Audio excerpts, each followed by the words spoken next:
Go your own way, stones and shadows bite,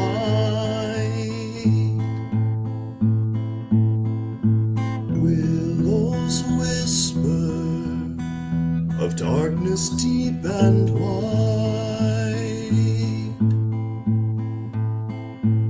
In the forest there is no place to hide. Strange paths, tonight I fear that I will not survive the dying of the light.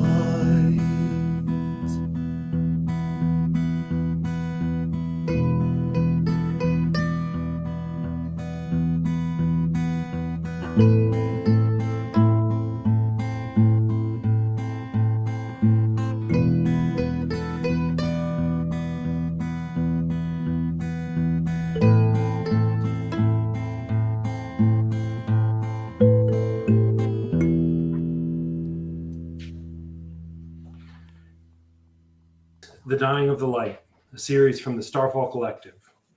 The Starfall Collective is a collaborative storytelling group using the Dungeons and Dragons game system as a vehicle for creating rich and compelling stories in a fictional world we've been developing together for a while. You can find out more about the collective, as well as the stories we're telling, at thestarfallcollective.com. We are back with a new episode, but before we find out who's in this episode, actually, you know what? Let's find out who's in this episode first so that we hear the table talk with context. Let's find out who's in this episode. I'm Sir Robert, a father and entrepreneur and the host of this season's story. And with me tonight are a few friends playing the characters in this drama. Please say your name, something about yourself if you like, and a brief description of the character you're playing. This is going to lead us into a discussion that you guys had started before we came on camera that I thought, hey, the listening audience might be interested in hearing. So at least parts of it. And there we go. Why don't we start with you, Jared? Hey, my name's Jared. I am playing Yoshka, human bard. Yoshka, son of Sasha. That's right.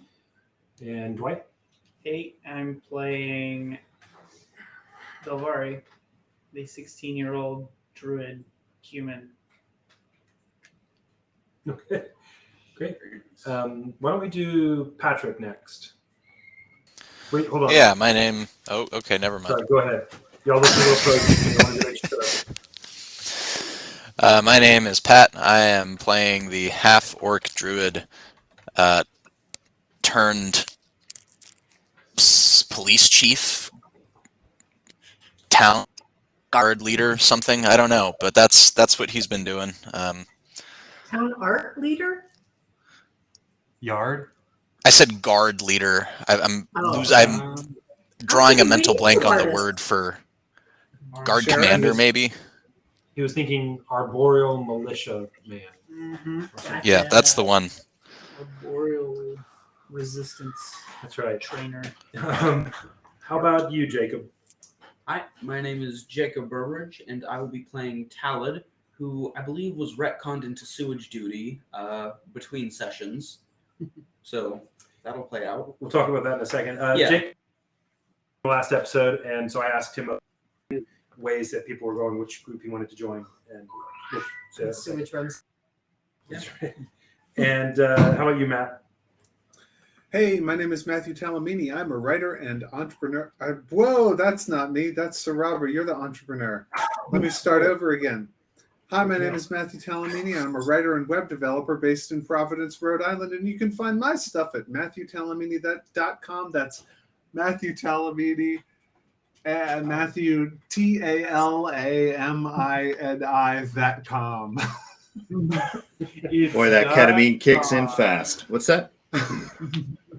I don't know what's wrong with me. It must be these Haribo peach flavored candy. Must be these new Haribo horse tranquilizers. Haribo horse tranquilizing gummies. I play the Sounded like an shirtless Andy wizard. Dick impression. I play the shirtless wizard, Diamondback. All right. And Josh, how about you? Yeah, my name's Josh. I am super into Bigfoot, I guess. We'll just leave it at that. And I play Inkatink, the Kinku who has many voices but not one. He, lately, I think when you see him getting more upset, you notice something a little more reptilian about him these days. It's hard to do that in a verbal, purely medium, but he does have these attributes that make him look less like a traditional Kinku and more like a black dragon. And the older he gets and the angrier he gets, the more those are coming out. So You started licking his eyeballs just to wipe them off. And, What was the impression that you were trying to give as Inkatink? Because I always got the impression that he was kind of childish but cold. yeah, being okay, so I'll into the actor studio for 15 seconds. I think Inkatink is a lot of fun to play because I have friends with Asperger's and autism and Tourette's and all sorts of different, neurologically atypical profiles. And it's interesting seeing what Inkatink is good at and how he's challenged in his environment, thinking about, friends who have kind of extraordinary abilities, but there's a trade-off to their cognitive model. So Inkatink's a lot of fun. I think he's a pretty fascinating character. Good. All right. And lastly, and also by way of segue as well, Aaron Joy. I'm Erin Joy here in Durham. I'm playing Neno, who's 60 or maybe 80 or something. She's a forest gnome. She's a cleric. And she is, I'm going to go with low-key community developer in this new community we're building. That seems like a role she's kind of functioning in. Before I get into describing where we were last time, I just wanted to give you all a chance to reintroduce the topic you had been talking about here at the table. Do you want to jump into that? I had said, this is hard in a new way. We used to be chased all around, and it was clear what to do, kind of. But now, You said We're were not- always in danger of dying, and I said, Yeah. you still think that because there's a lich underneath the city. but now we have these competing priorities, which are not necessarily urgent. And I just don't see anything we can do about this lich, which I was really trying to take these 300 people into a safe place. But it's like, Out of the I frying feel pan like into the fire. I'm in a damned if I do, damned if I don't situation. Like, do you wake the lich to kill it and find out that you can't kill it and it was going to stay asleep? Or do you leave it live and it wakes as soon as we go? When in doubt, look to Subway. Open a franchise. I say we open up a Lich Witch right on top of the tomb, and we just serve sandwiches right there. Lich Witch footlongs, That way, at least we've got something going, Let's keep that as that's an opportunity we can store in our back pocket in case we don't have any It's other. enough of a gimmick that people will make the trip, I think. In fact, Hey, every nobody single else is video making money. Nobody else is making money off of these peasants that have moved into our city. We got to start charging these people. We got to make money off of them. That's right. So I have a question about the lich. So We invited them here. Or at least somebody did. For taxes. They just can point at you and say a word and you die. So I'm wondering, she's trapped, right? So she got trapped. She was the last time we saw her. Was she asleep? Nope. She was awake, but Mhm. trapped. She was stuck in stone and unable to make any noise because of a giant sphere of silence. It may or may not be there anymore. We should like We check could go on her down. occasionally. Yeah. See if something's slowly melting away or if the water's like washing the What stone do I down. do if it is? So And it she shouldn't be got diamondback. trapped, though, right? She got Just- trapped. She's the most powerful thing we know of, and she got trapped. Yeah. And So it could there's have been something a else that's million more years ago that powerful she got trapped. than her. Yeah. I mean, And she is under I'm like just wondering what makes us think she's a bad guy. Like she got trapped. Like currently, our Toll world has is thoughts on that. being dominated Well- by. Toll has thoughts on that. Well, Diamondback is sympathizing with her, so she can't be that great. You know, Is he sympathizing? she told us that he wasn't that bad. He told us that the Lich wasn't a problem and that he wouldn't worry about it. And then he got In the such a very way. the very first double natural one of the entire thing. So nobody believes him, right? Nobody was there. He was there. Yeah. I mean, if anybody wasn't there, Jared wasn't, and maybe Nena wasn't. Yeah, y'all weren't there. But Talad totally doesn't believe him. Neither does Belvari or Toll.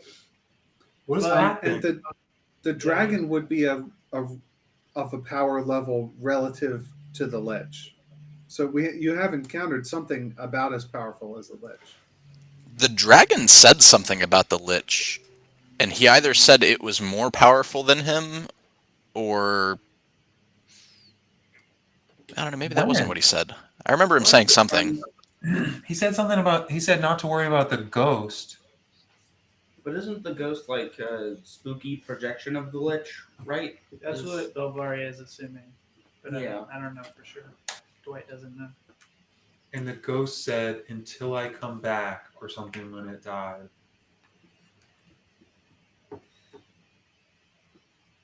Let's take a look at this from this perspective. What do we know about the Lich? Well, from what Diamondback has told us, Liches reincarnate when they die. Where do they reincarnate? At the phylactery. If Diamondback has the phylactery, he certainly does not want it as his focus. He certainly does not want it to reincarnate. So he can't just be like, "Here, let me kill you," and then you'll just come back, because then his focus will get stolen, which means And maybe that his life. I mean, and probably his life as well. So there's a good chance he's not going to that Diamondback isn't going to be the one to kill it, and if it is going to die, it's going to be us or some like natural disaster. So I think the best course of action is to just leave it and make sure that nothing happens to it.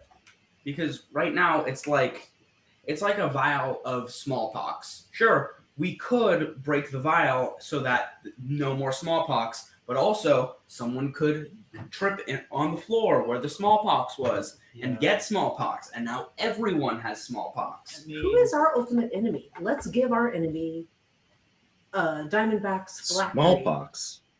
And then Ooh, that's a good and idea. then let the most powerful thing we know take out the other most powerful thing that we don't yet know. We It's could- Now you're thinking with could. portals. Slide that phylactery Give it. into the dungeon and kill the Lich. we could give it to the Iron Bell, and then they take it to their place, and then phylactery we'd stat. Well, yeah, that might work. We want The iron- You want to get the phylactery a long way I got away it. and then kill the Lich.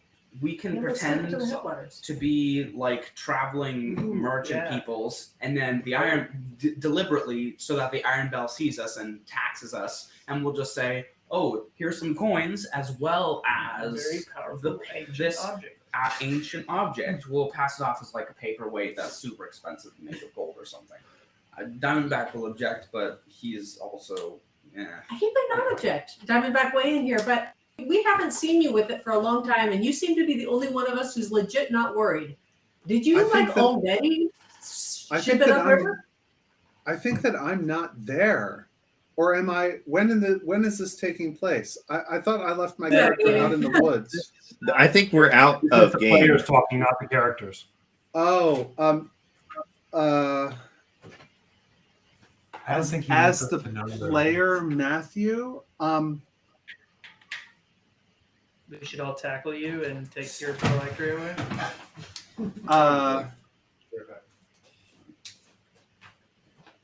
Diamondback has, I'm sure you can tell, objectives that are orthogonal to the rest of the group's objectives.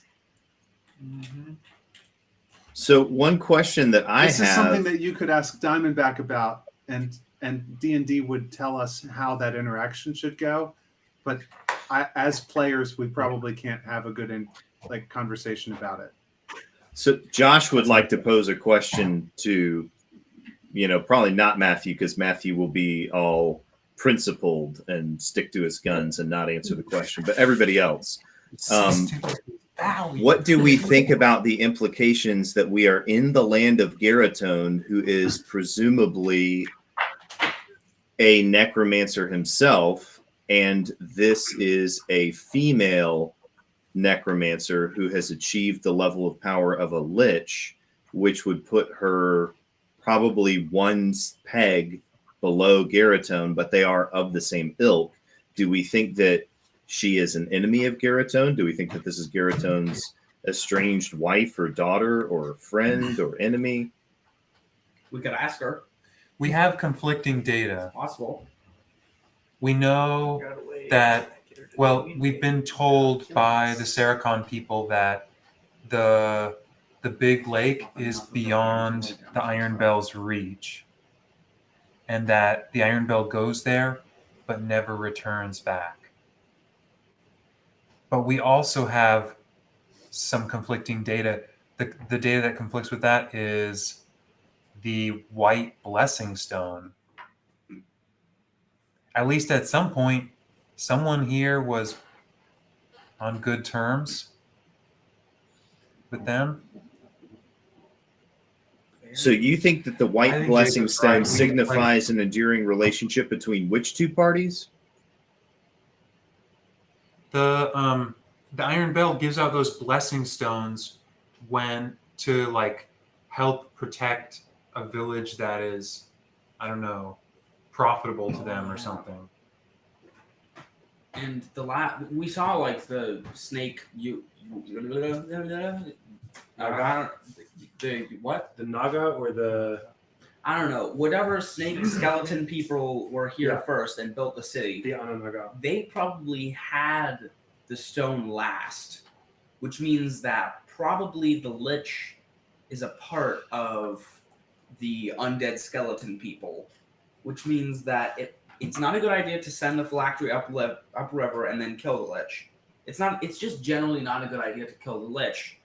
And so I think the best solution is just leaving it where it is and putting guards at the front of the gate just to make sure.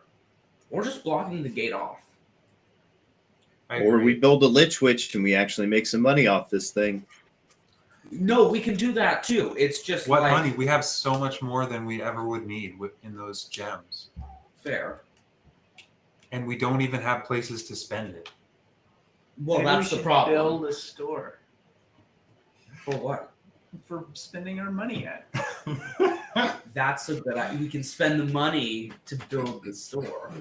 The problem with this Circular is sort of economy. unrelated to the lich issue. The problem with having items that are just obscenely valuable Jacob, is that please, no one's the actually lich willing you. to But go. trade them for like actual monetary value because they're just so priceless that they could never afford it, even if they sold everything that they had.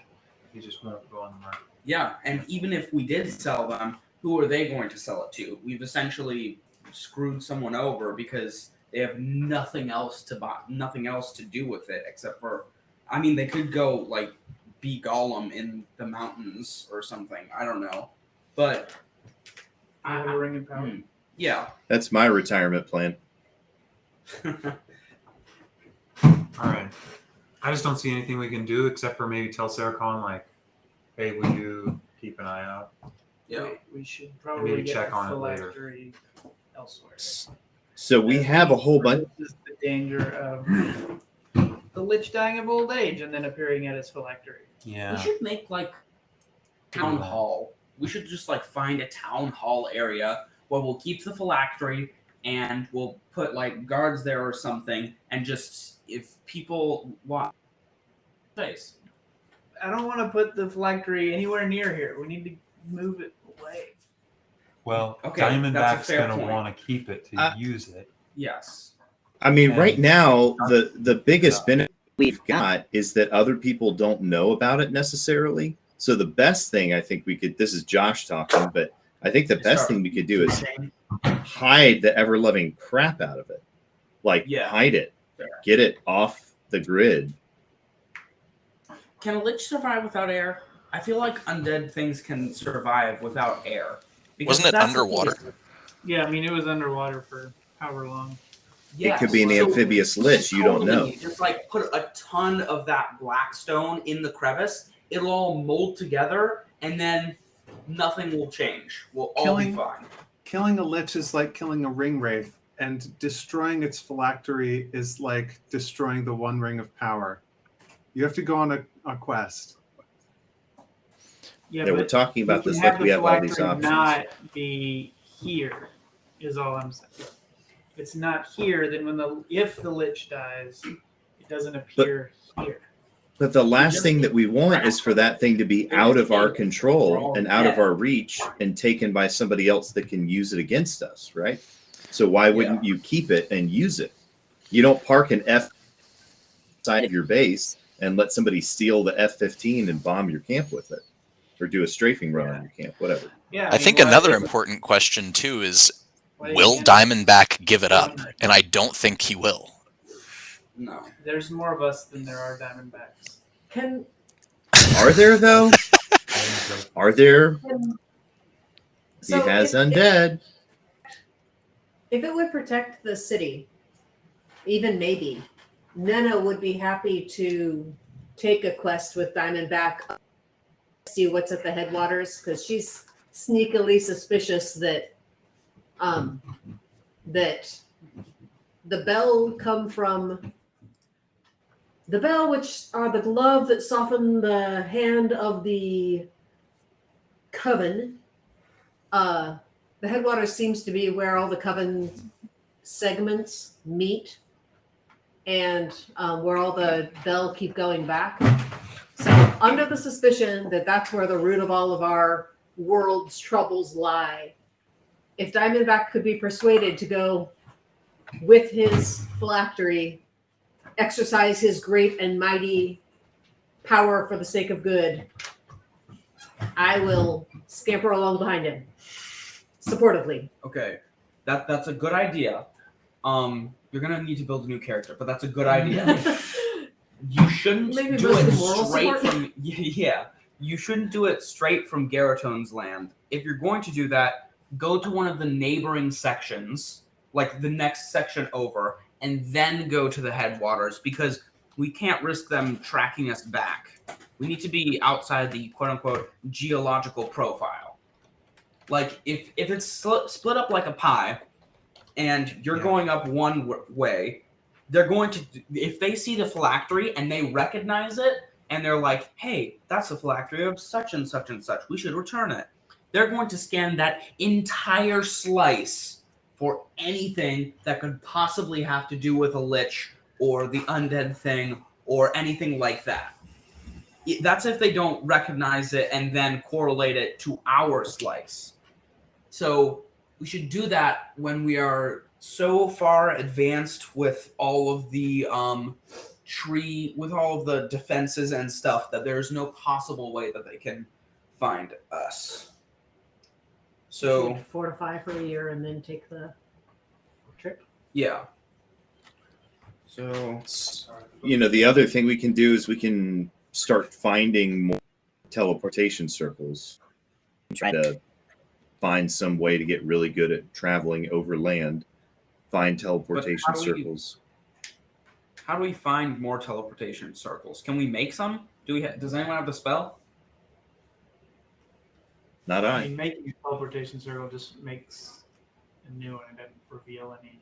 Yeah. But how do we find teleportation circles?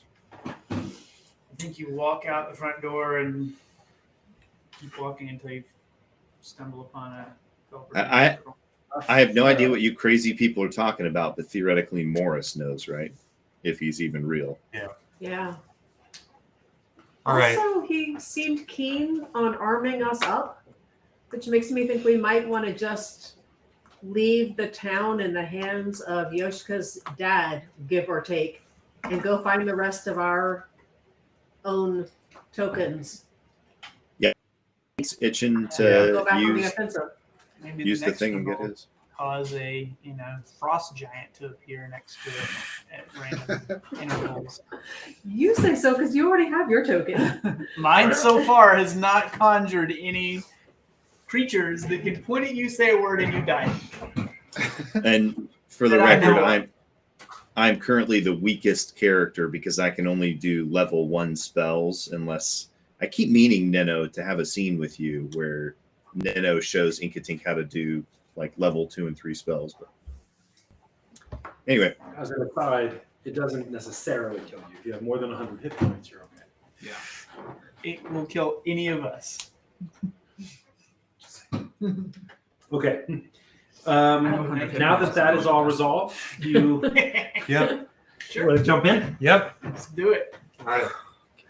Resolution resolved. Did we resolve anything? No. That's Okay. the point. Great. Just making sure. You're gonna do it, right? Do Yep. what? I sure. That yeah, whole I'll plan kill the we lich. just came up Um, with. Yep. You're gonna So- need to destroy. Go ahead. Previously, on the Dying of the Light, the town, by which I mean the party, the leaders of the town here. Sorry, one sec. You're good. Okay. No, okay, there we go. I think we're good now. Jacob's peeling a banana. the loudest of fruits. The party was figuring out what to do with their time, and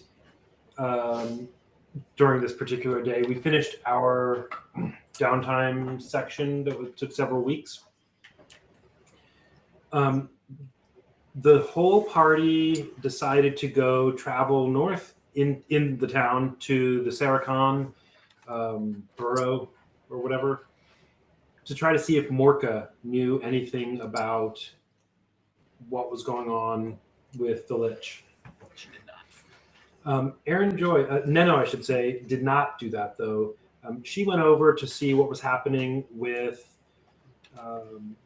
Miradau Borough's drainage thing that they were trying to get some help to open up. It was a bigger task than just she would be able to help with by herself because she's diminutive and it's a big, large, puddle drainage issue.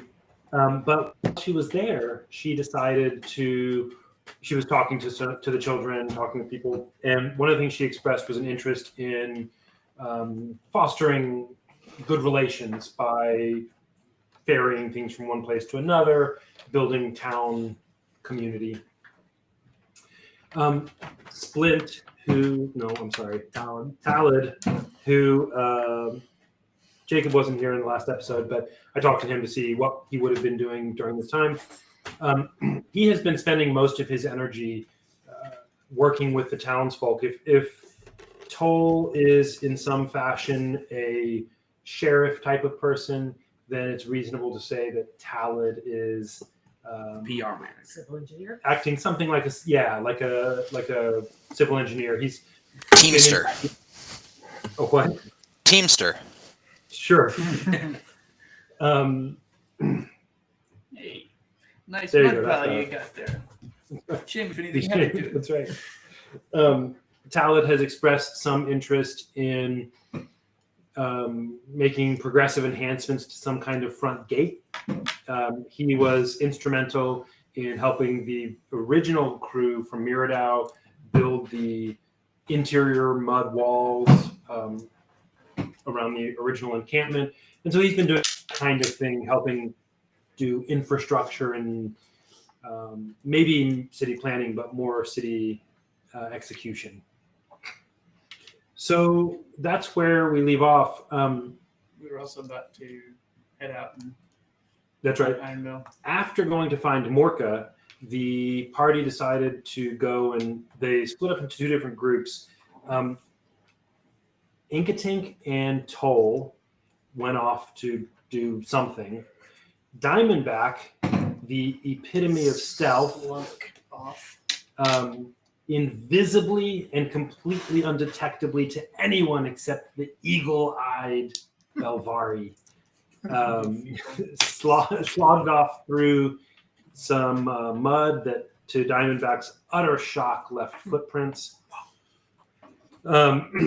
As is his habit, Belvari followed.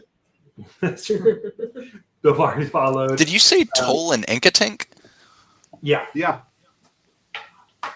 Yeah, Oh, y'all he did is it. with us, isn't he? Yeah, Toll and Yeah. Inkatin came with me. I sold you two on the actual mission. Right. So, in the mission, when they got south of the town, Belvari decided Took to no trouble. he took no truck with what was happening, and decided to stop his sleuthing and trade in his magnifying glass for a velvet hammer, and said to Diamondback, "Wherefore art thou, Diamondback? What's going on here?" Diamondback revealed his grand plan, which is that he had heard rumor somehow that, or maybe not heard rumor, he had information. He thought that there was Iron Bell to the southeast of the town patrolling, and he didn't want them to get here and find out that there was a city instead of a lake that was an old, abandoned lake except for this one ghost. So he, Diamondback, Toll, and Inkatink were going to go to the Iron Bell to make show of the forest being ferocious, and the awakened trees would come, and Inkatink would make all manner of cahoot in the form of creature and zombie alike. Horror Foley. Cat lowering. What's that? Inkatink was going to do some heavy horror Foley work with Right, the sounds Foley of work. screams and crunching bones and rent Yeah. flesh. And so, persuaded of the excellence of this plan with some work on Diamondback's part, but to throw in with these other three. And at the end of the episode, they heard an iron bell a-tolling to the maybe east or southeast or somewhere in that vicinity. It was near enough that they could hear it. And we had set up a red line beyond which they shall not pass. Yeah. But otherwise, we want to turn them around peaceably. Peaceably, Peaceably. if possible, Mm-hmm. and gruesomely, if not. Peaceably or in pieces, one of those two options. There will be pieces involved. Piece of some sort. So if shock and awe is what we're going for, how heavy-handed are we going? Because Full it Tony seems like Stark. we're going like pedal to the metal, 0 to 100. Let's freak them out and scare them off. Yeah. Belvari would like for no one to die. I think Diamondback wants one of them to die. So I think Diamondback wants both of them to die. Now, No, Jane, Diamondback wants one to die and the other to go back telling tales of how bad the forest is around here. And just to give that context here, what Diamondback has told Belvari is that there are two. What did you say, Diamondback? What's your? two iron bells. Go ahead. I told them what you said at the beginning of this episode. Okay, that there are some Diamond Bell off to the. Sorry, not Diamond Bell. The Iron Bell. Sorry, that was just a. There's some Iron Bell off Right to in the the southeast. I didn't say Yeah. how I know What it. did Diamond Bell even sound like? So meanwhile, Yoshka decided not to go with Diamondback. I think he. I don't want to put words in your mouth, but he might have been put off by the whole experience of undeadness. Yeah. And decided to go find Neno. Diamondback never told Yoshika what he was doing. Right. And he wasn't trying to get me to come. Right. I just meant by Diamondback in general. Yoshika went to go find Neno and see what was going on there, and maybe Splint would be around. So we're going to pick up, and just to tell you all what's happening here, we're going to cut back in between the two groups of you through the evening, just so we don't do some of you just sitting there the whole time. We'll start with Yoshika. You went with them, talked with Morka. This involved you going from your central camp area. It's not central; it's south part of the city, but near the front entrance.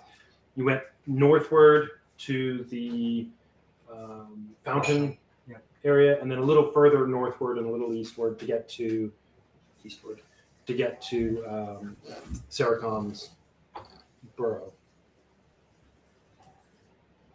And then talked with Morka for a while, headed back south. And for you to get to,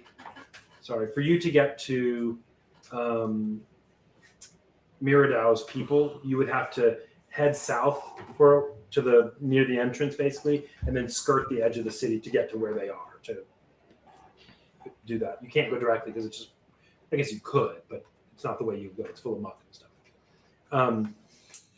When you head south, you meet with Neno. Neno had just offered, while you were off talking to Morka and doing those things, Neno had gone to Miradow and was traveling around and had been fostering relations between people. And what you found was that Neno happens to be crossing near the entrance to the city at the same time that you arrived there. She's just doing some stuff. But she was actually heading not towards Miradow, but in the opposite direction of Miradow, because in her goings back and forth, she had found Talad was over on the eastern side. I'm trying to mirror my hands here for a second. Talad was on the eastern side, helping those people with their grate, because they had, they're all those three grates, trying to get them clear. There is, don't forget, a grate on the northern side of the city, which, remember that the center of the city has a kind of raised bit, so water flows out to the edges. The northern side of the city, but nobody's really there yet, so y'all haven't meaningfully looked at that. So Neno has been, Sargassies.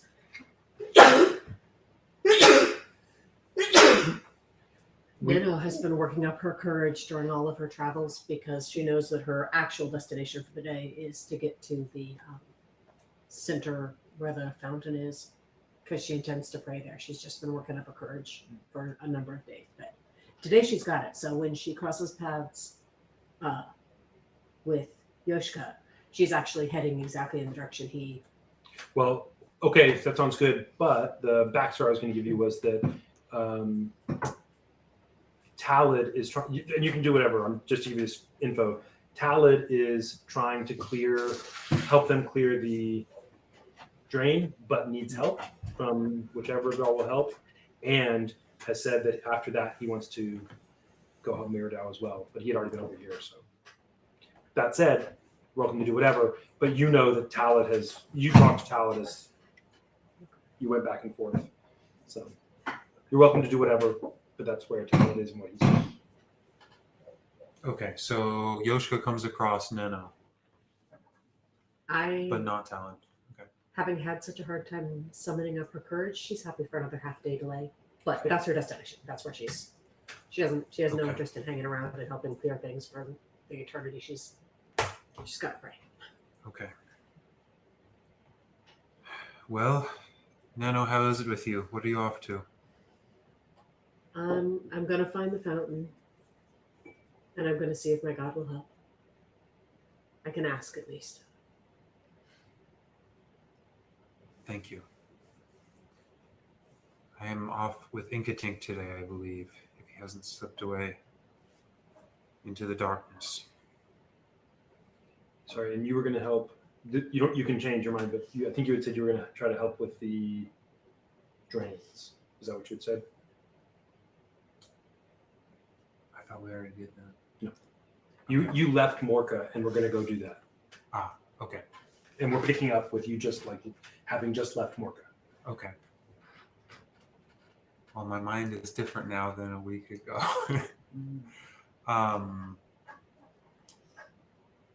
No, I would want to, if it's still morning-ish, I would want to go out with Inkatink if he's about. Did he go with, did I see him when we went to Morka? Y'all all went to Morka together. Okay. But on the walk back, you lost track of Inkatink, Toll, Diamondback, and Belmari. You found yourself walking away alone down the main street. Okay. By the time you've talked to Neno, you haven't seen any of them in 20 minutes, half Okay. hour. Jared is out of sync with Yoshka. Sorry, just to give you a Well- frame of that. Inkatink and Toll slipped off at some point, maybe while you're not sure. Yeah. Diamondback, and this is something Jared would know, but not Yoshka. Diamondback went invisible and led Belvari off, but that wasn't something you were trying to do. So now you had a sort of solitary back south. You, Yoshka.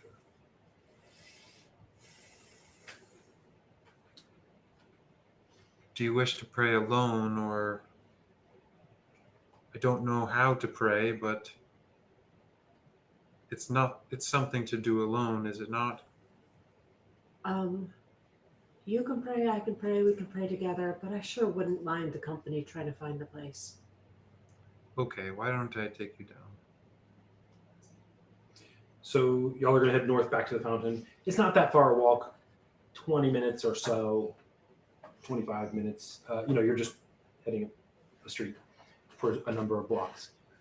So you walk, you're welcome to talk as you go, but just to give you a sense, it'll take you 20, 30 minutes to get there.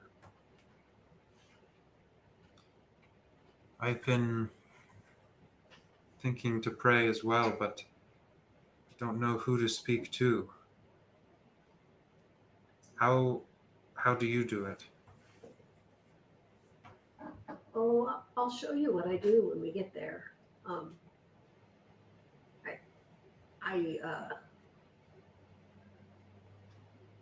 So you've seen me pray, yeah? Yes. Can you draw things? I do. That's my way of giving my God my attention. My hands are doing something on purpose. They can't be flittering me away on accident. Okay. I believe my God is good. And so I hope that he will help us. But I don't know that he will help us. But we certainly can't help ourselves, so I'm happy to ask. Yes. Okay. Well, Yoshiko will go with her and see how she does it. So you walk.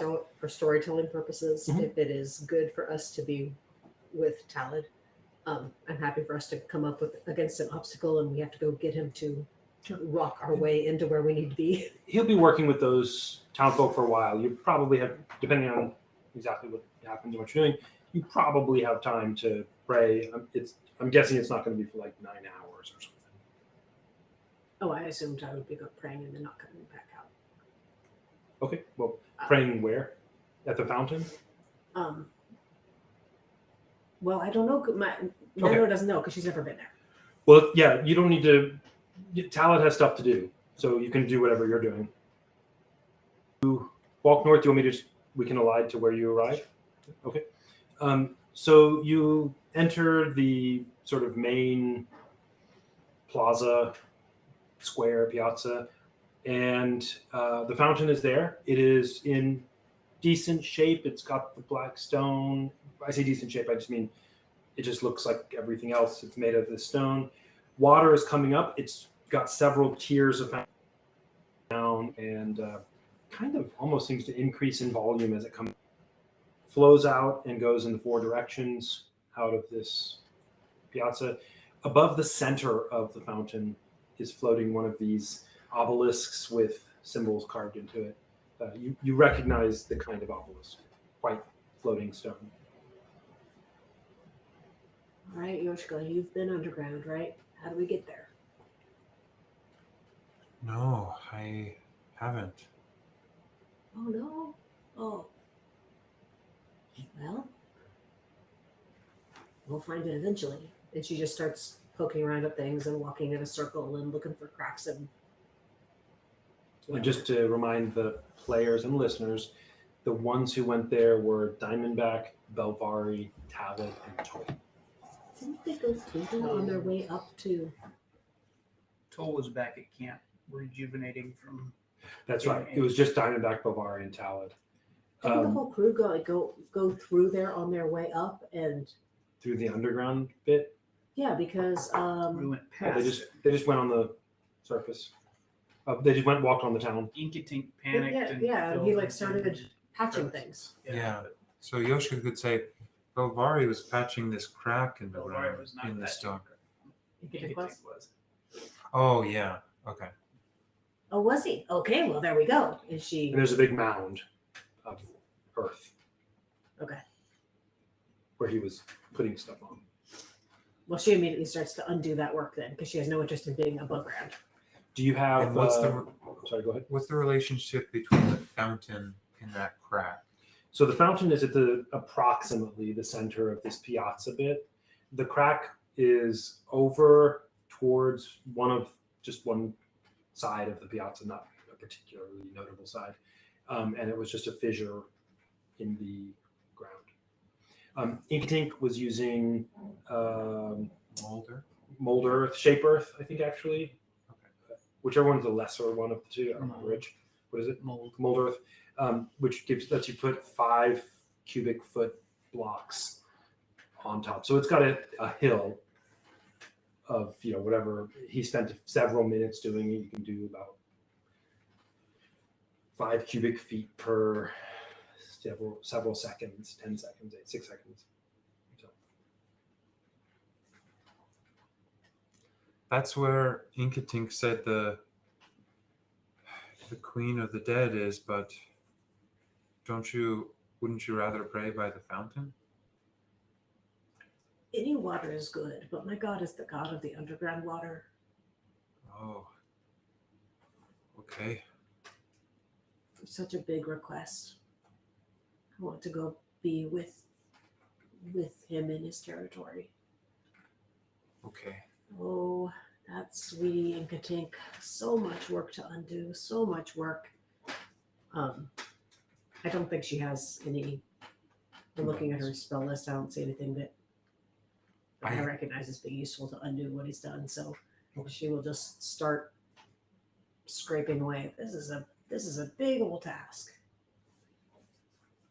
Yes, and I've given away all of our components for this. That's all right. What better to do? I'll just keep coming back until I can get in. I am very small. Okay. I guess Yoshiko will help. So what are you doing?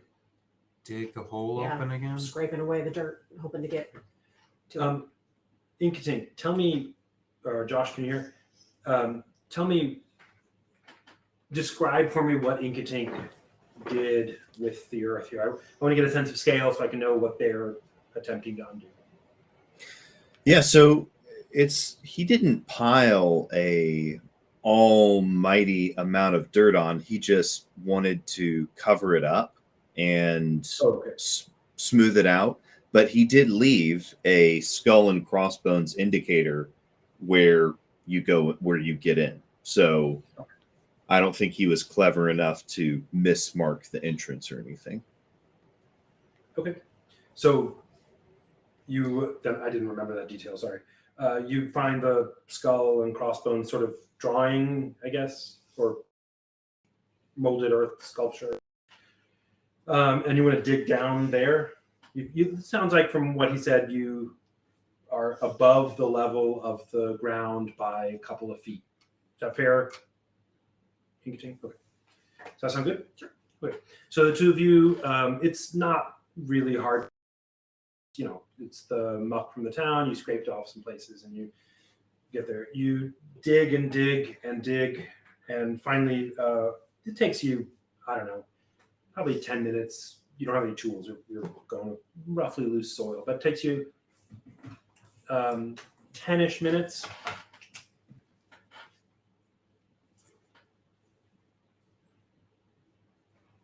Sorry, I'm just. Okay. Okay.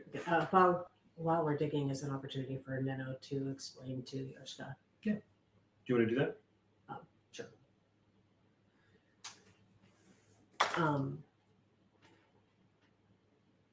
So you're digging. Sorry, it's so different than in my imagination. Sorry. You're digging and digging, and you get to talking as you're going. And in response to Yoshika's questions about the god of the underground waters,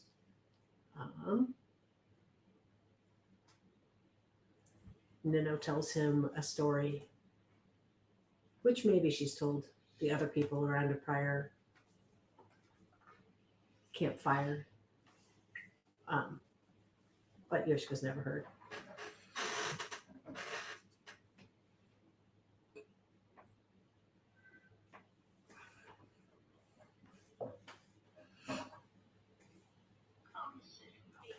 Can we put it to the mic? Um, Let me tell you how I came to serve the god of the underground waters. When I was a child, I had a childhood friend. We played together and we got into scrapes together and we helped each other and we protected each other and we laughed together. And in a later season, he became my childhood sweetheart. And in the next season, my first love. And in the next season, my betrothed. And in the next season, my husband. And the next morning, I became a widow at the clanging of a bell. When the bell took him, as soon as I could follow, I followed. And I found his body, his blood spilled, his breathing gone, lying on the forest floor. As I watched his blood seep into the ground, and I watched my tears follow after, I heard in my heart, you know the place in you that shudders at the sound of the bell, or freezes? I heard clear as water an entirely different voice saying, serve me, this should not happen. And my heart replied, yes, who else could I serve but the god of the underground waters, the god of the lifeblood of our world and the lifeblood of my beloved, the possessor of all my tears.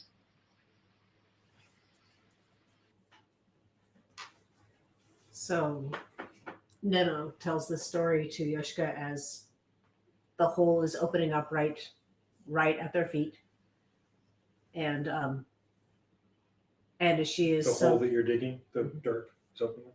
and she's summoning up like deep breaths, trying to get her last of her courage into what, as far as she knows, it could very well be her tomb.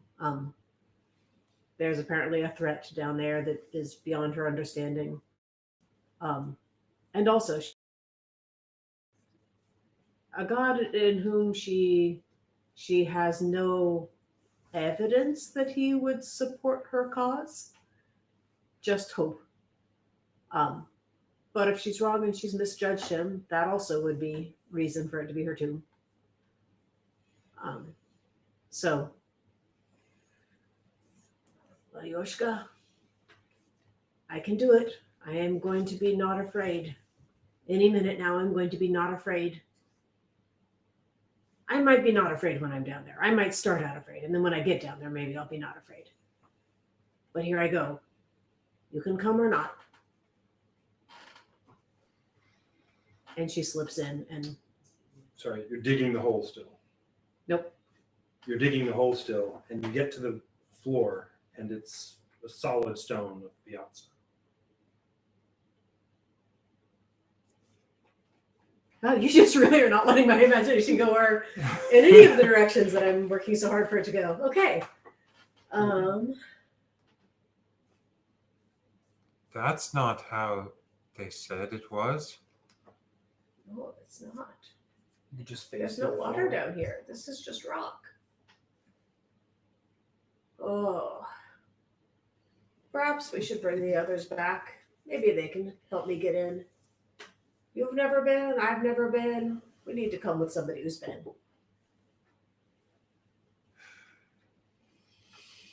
The fountain won't do.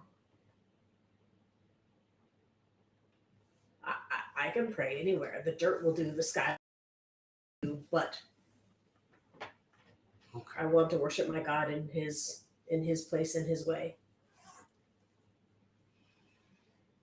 Yes. Okay.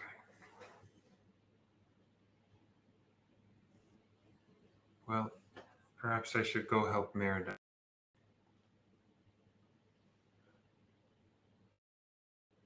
Okay, I'll go back with you. And do you want to go? Talad is planning. Nena would have told you Talad was helping the other people, and he's planning to go from there and help Mirrodin as well. Do you want to go get Talad? Do you want to go to Mirrodin by yourselves? Or not by yourselves, but you two. With Talad, without Talad? Probably just to Merida. That's okay with me. He conveyed to Nena that he wanted help, although that's okay with me if you don't. Oh, okay. I really, anything's fine. Yeah, I'll go to him. Just reiterating. Okay. Let's stop. Yeah. I totally okay with me either way, but I didn't know if you had lost the detail. So I was just saying. Yeah. We're gonna do Belvari, Toll, Inkatink, and Diamondback. Had to get the names in. You are south of the city, just into the forest's edge, and have heard this bell very faintly. Not very faintly, but it's not something that, They probably didn't hear it in the city. they probably didn't hear it in the city. It sounds like if you traveled east or east southeast-ish, you'd get. That's the direction it's coming from. What do you want to do? Inkatink quietly runs through some sounds. He sounds like a shambling mass. He sounds like a pack of wolves. And he looks at the two. It looks at Belvari and Diamondback and Toll. Diamondback says, I've got 4 undead here. Tull has some trees. And you two can transform into what would appear to be wild animals, yes? So I think that you lead the charge, and I will come along behind you, hidden, invisible if necessary. They must not see that any humanoid is involved in this. If you can get them separated, Toll can kill one very easily. Then just kill it. Belvari says, I would rather they not die. I would rather them flee on their own recognizance. I would rather them not come at all, but we've departed from idealism. Nice. We can still have them go home, perhaps not sharing with their superiors that there's very scary stuff going on because they're too afraid to, tell them, oh, we were chased off by a few little thises and that's. As opposed to, there were trees and they were killing us, and then there were zombies, and then, all sorts of stuff happened, and then Joe died, and I'm the only one left. Me, Bill, the second guy. If Joe must die, then die he will. Sure, but what if we don't kill Joe? Unfold your plan to us, Belvari. How would you have it done? We apply pressure and scare them away. What pressure? You hear the intermittent, not very purposeful sounding tolling of the bell. It doesn't sound like they're intentionally ringing it hard, but you do hear, dong, dong, dong, as though they're they have a bell with them. If you kill one of them, there's going to be 4 tomorrow or next week or next month. That's Then just we how won't kill one. 4 is the minimum that will come next time. They'll only return if they think that humans killed them. No, Bell's not going to be like, oh, I guess that's Zombieland now. We'll ignore it. That place we're supposed to patrol. Tull, They're going to come back.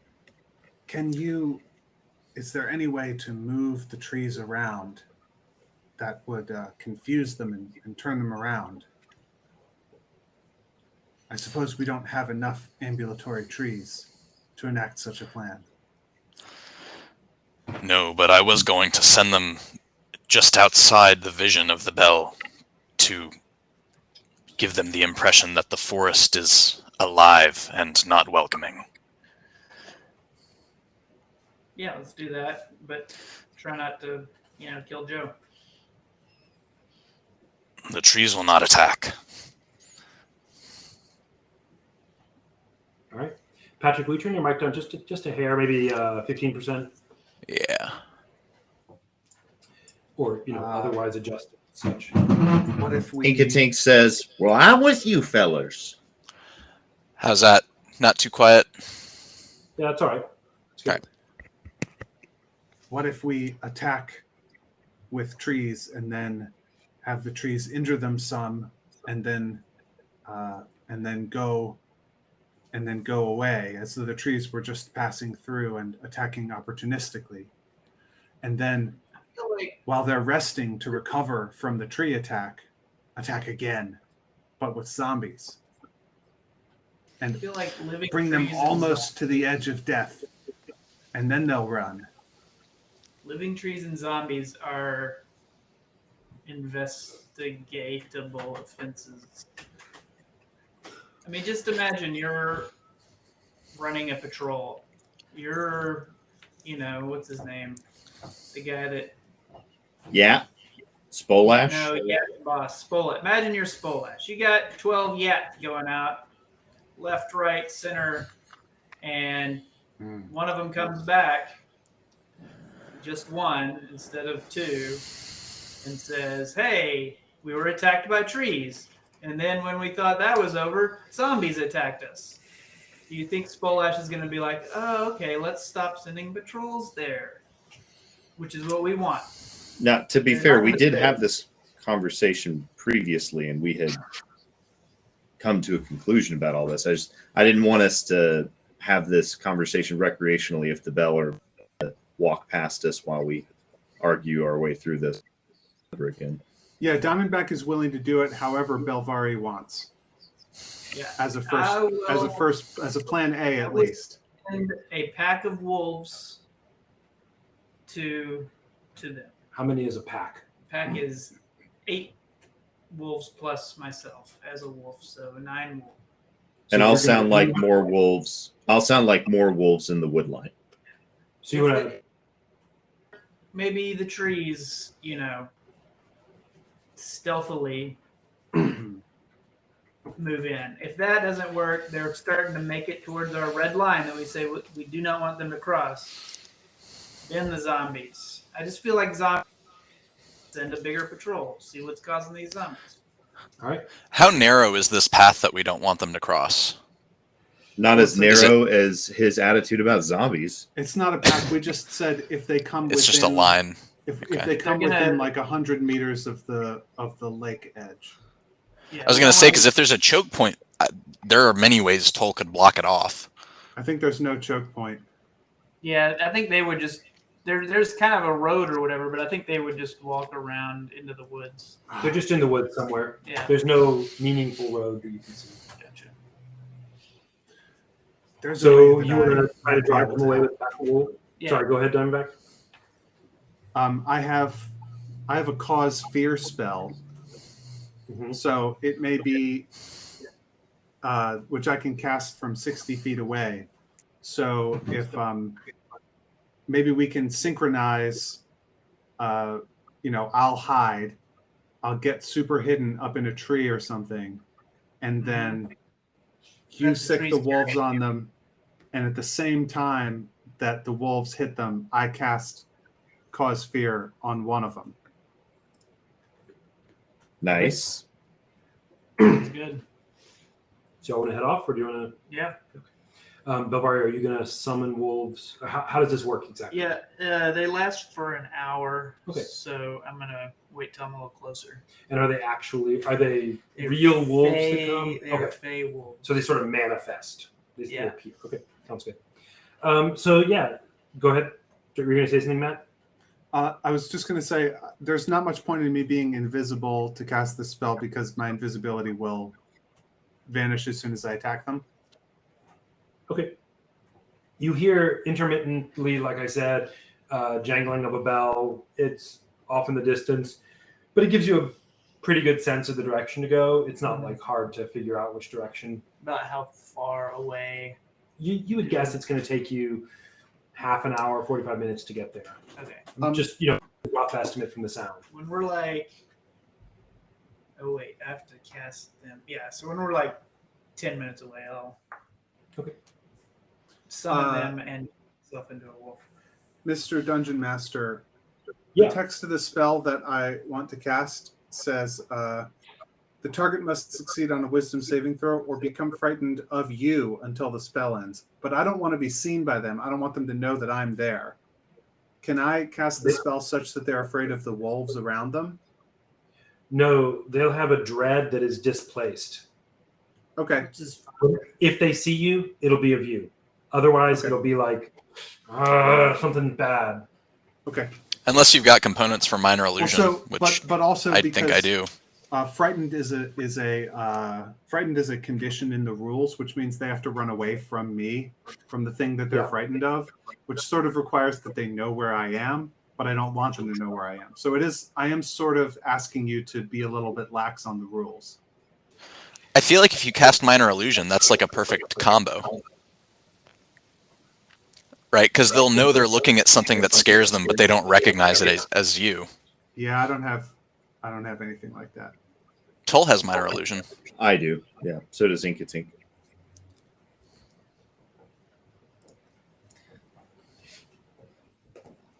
Sorry, one second. I'm trying to get to my spells page for that. I just need to look up the spell. That's all. Game rules, spells. There it is. Okay. It's called Frighten. That's the name of the spell? It's called Cause Fear. Oh, okay. But the condition is called Frightened. Okay. I just want to see the wording for myself. Yeah. Here it is. Necromancy spell. You awaken the sense of mortality in one creature you can see within range. A construct or an undead is immune to the effect. The target must succeed a wisdom saving throw or become frightened of you until the spell ends. The frightened target can repeat the saving throw at the end of each turn. No, it's got to be of you, Diamondback. It will be the fear. It will try to run from you, but only if it can find a place. It's not going to run wildly because it doesn't know if it's running into the unknown thing it's afraid of.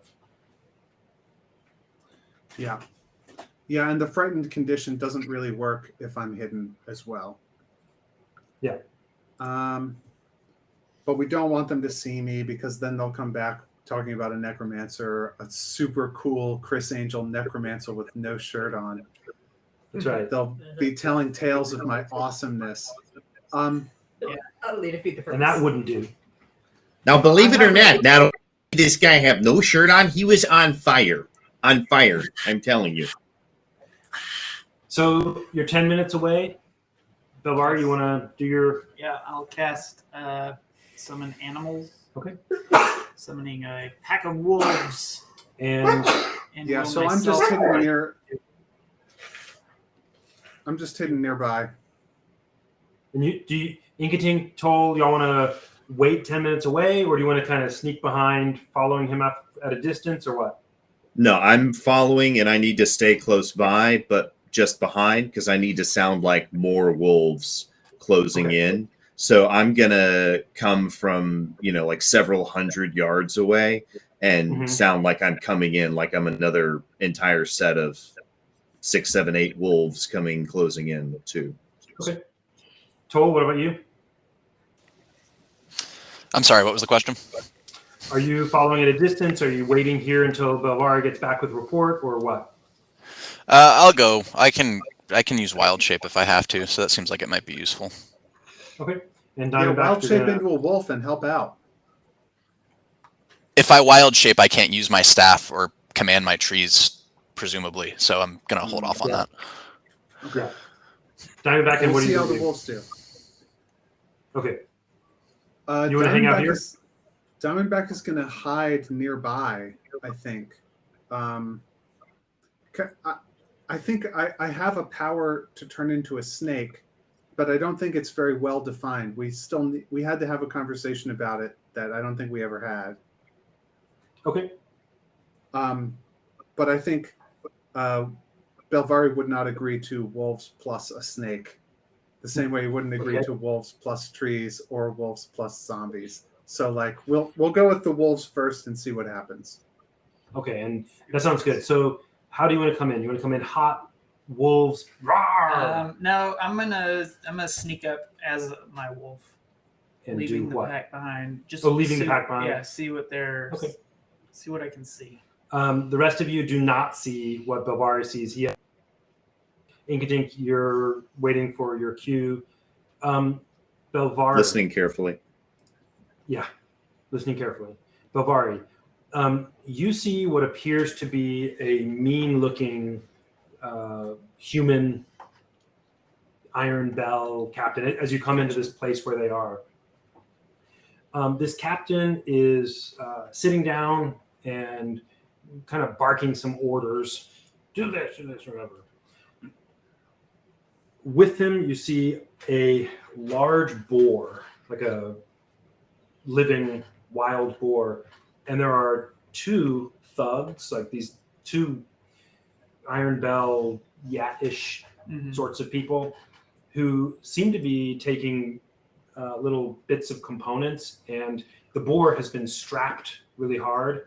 It's like being tied down, and they seem to be putting components into both ends of the boar, into its mouth. Is the boar alive? The boar is alive, and the sort of captain of this person, he's, from the looks of what you see, he looks like he's a Griffith sort. If you remember him, yeah, it's like superior, below Spolash. And it's them. How many did you say there were? There is a Three. that guy commanding these two. There are two ogre zombies that are standing nearby with wooden poles lashed around their necks to these like collars, going between the two of them as though they're holding a litter, and some skins and things hanging off of that as though they're sort of a pack animal kind of thing. Leashed nearby, just like tied up nearby, is a skeletal minotaur. Okay. And it seems to be kind of, while they're working with the boar, it's kind of being just there. And there is a third low-ranking Iron Bell guy who seems to be basically handling the boar and not doing the stuffing, but doing the like rope holding. Gotcha. So there's 4 humans. 4 humans, Two 2 zombie zombies. ogres, a skeleton minotaur, and a. Okay. So I sneak away Okay. back to. There are people. Mm-hmm. And turn back into Belvari and say, okay, looks like we've gotten the larger group. So what do you want to do? And I tell them, what we're facing, and I mean, I guess we should attack them and drive them off. I don't know. I don't know. What do y'all think? With that many, we need the others. Inkatink looks at all of them and does the sound of or some approximation thereon too. I don't think He's the dragon not will come. available. These people are heading. They're heading towards the city, or they stopped. They're doing something with this boar. Yeah, they're stopped right now. But how far are they from the city? Or how far are we from the city? Took you half an hour, 20 minutes, Yeah. 20, 30 minutes to get there. Were they going to the city? Whatever. They're on patrol. Yeah. You don't have any clues about that. But yeah, we're not. This isn't like, oh, we'll deal with this later. We need to deal with this. Yes. I think that we need to get Neno and Yoshka and any others who are willing to fight. Is this Iron Bell Patrol currently on a trajectory that we see leading to us or going past us? Neither. They were stationary doing something with this boar. Yeah, Okay. I mean, I think we should stop this boar thing. That doesn't seem good to me. I'm picturing like a Based wild on boar running to the group of us and exploding or something. I don't know. based on You his have a description, Sorry, go ahead. can I based on his description, I have a suspicion, but can I maybe roll to see what Diamondback understands about what they're doing? Yeah, roll an Arcana check. Here goes. Toll has speak with animals, by the way, and animal friendship. 10. You're not really sure. Maybe they're going to cook it. They could be maybe they're doing some kind of crazy magic thing, but maybe they're stuffing it for some reason while it's still alive. Can Inkatink take a stab at that? Yeah, roll me an Arcana check as well. Let me see. Okay, ready. All right, 18. You would guess it's not for food. You're thinking they're trying to do something magic-y with it, but They're putting the way components Belvari- into it to cast a spell. The way Belvari described it, you're like, yeah, that's not like an eating thing, especially not for 4 guys to eat a giant boar. That's your impression. Inkatink holds up Minor Illusion and does a little cartoon of the boar exploding, and then one of the boar like growing, and one of the boar turning into a wagon or something. Just weird little images. So How if many Toll trees do you casts animal friendship, sorry, Dwight, what? How many trees do you have available? I mean, I think I brought 4 with me. 4 of the big Yeah. ones. We need all of So them. y'all have 4 trees, which are pretty strong. 8 wolves, 4 zombies, and the 4 of you. That's your Yeah, I feel like we can contingent. take these people, and should before this boar turns into a problem. So if I cast animal friendship, will it just start attacking the bell because it's allied to us, or will it just kind of reveal our position because it's like a dog trying to find its owner or something? Let's see. I'm looking at the spell. Sorry. Yeah, I think that might be up to you because it's kind of ambiguous. Okay. And sorry, Patrick, can you go cut it about 30% on your volume? Lower? Say count something. Yeah, 30% down from where you were a second ago. 1, 2, 3, 4, 5. Yeah, you can go up just a little bit. 1, 2, 3, 4, 5. That's great. Okay. This spell lets you convince a beast that you mean it no harm. Choose a beast that you can see within range. It must see and hear you. If the beast's intelligence is 4 or higher, the spell fails. Yeah, no, all it Otherwise- does is You're all it basically does is- charming it to say that you're harmless. Yeah, it doesn't make it fight for you or anything like that. But it can't attack me or target me with harmful Yeah. abilities. Right.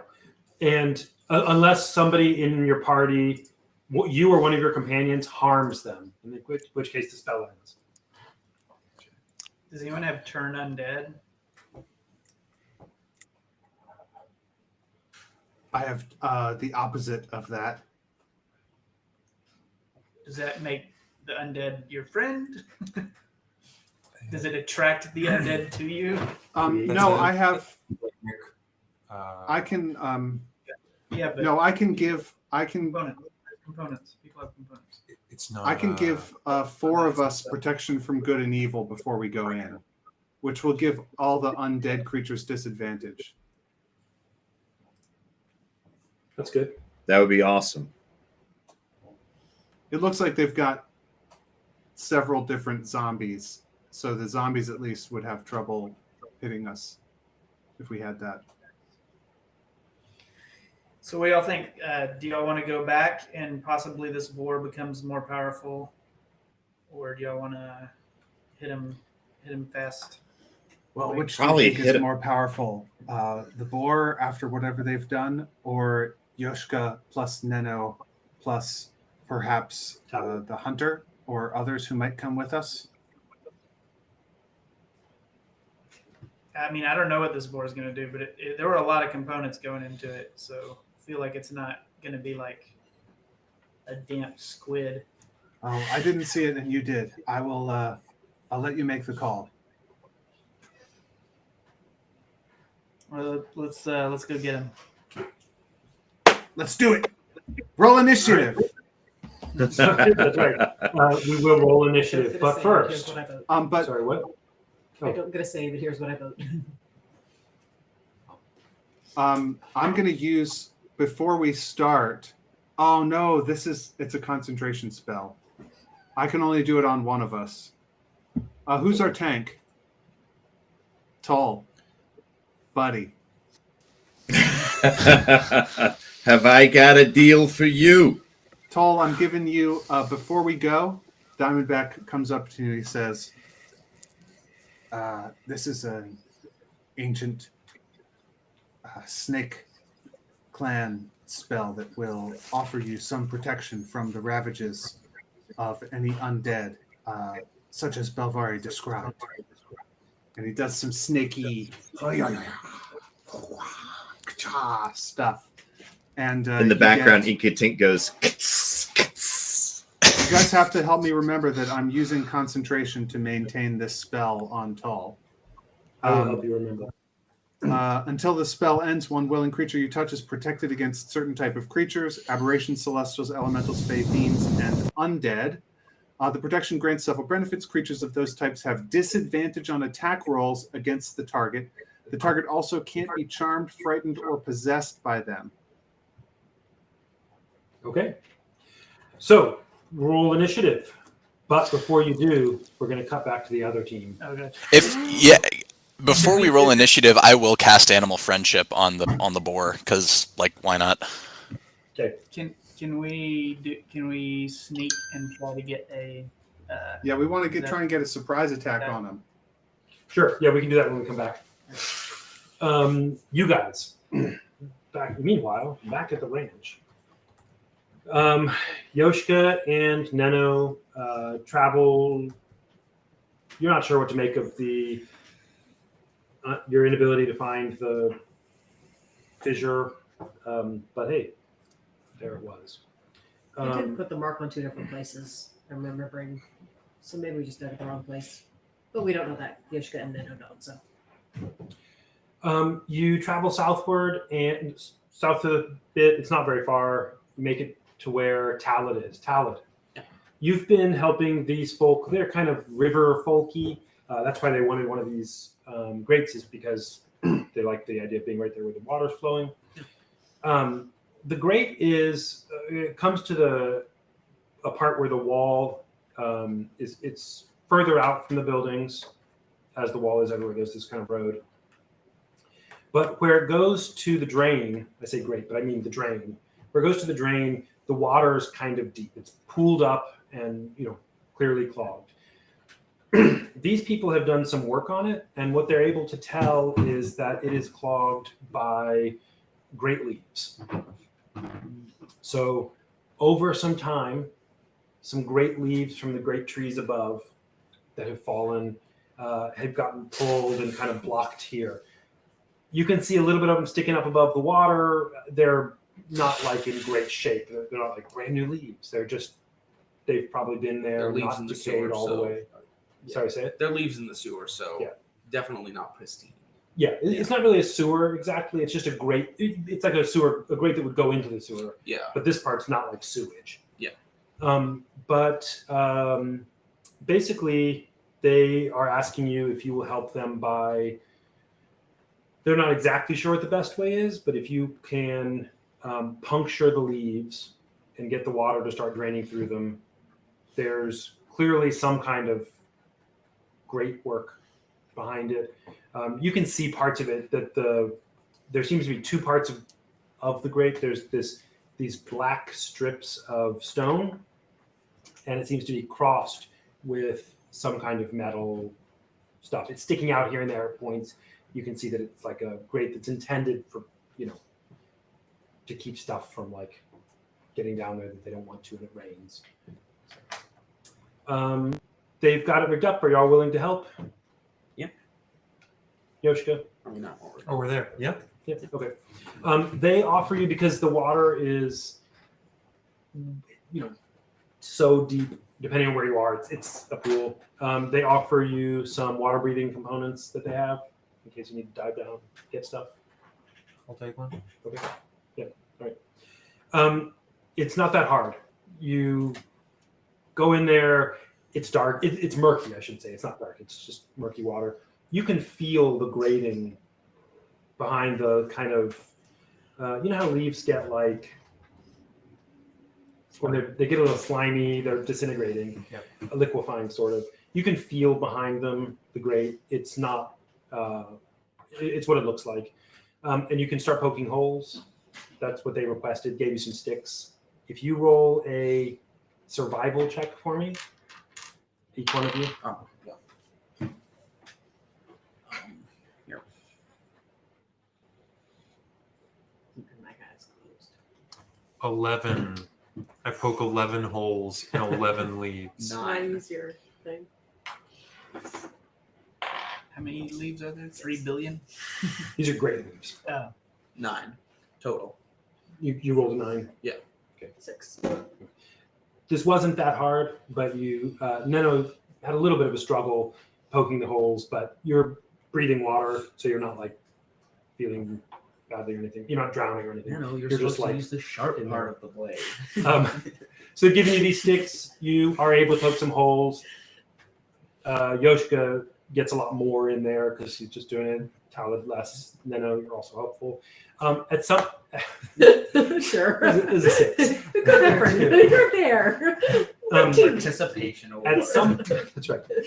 At some point, as you're doing that, you can you make a hole with the stick. It's just like a pole that you would pull in a river with. It's a couple inches.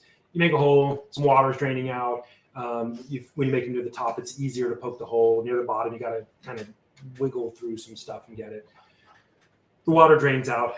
At some point in there, sorry, can I use a 20-sided die? Thanks. I couldn't find my dice. So. Okay. 6 also.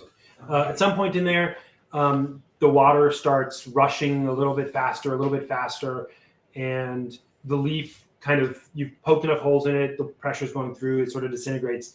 You feel yourselves pressed for, not very hard, it's not like hurting you or anything, but you feel yourselves pressed while the water rushes by you. It drains for 30 seconds. The water is just about all gone, and it was kind of exhilarating. But it was. Is this a good place to pray?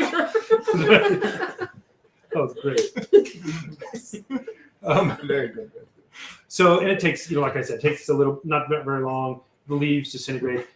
There's a kind of slimy muckiness left that the people are very happy to clean up on their own, but they are comforted that you'll help them. The grate it's what you expected. It is vertical slats of the stone, horizontal cross set bars, basically, of some kind of metal, whatever it is. It seems intact, so it wasn't like rusted or something. And Which is water pretty drains out. weird.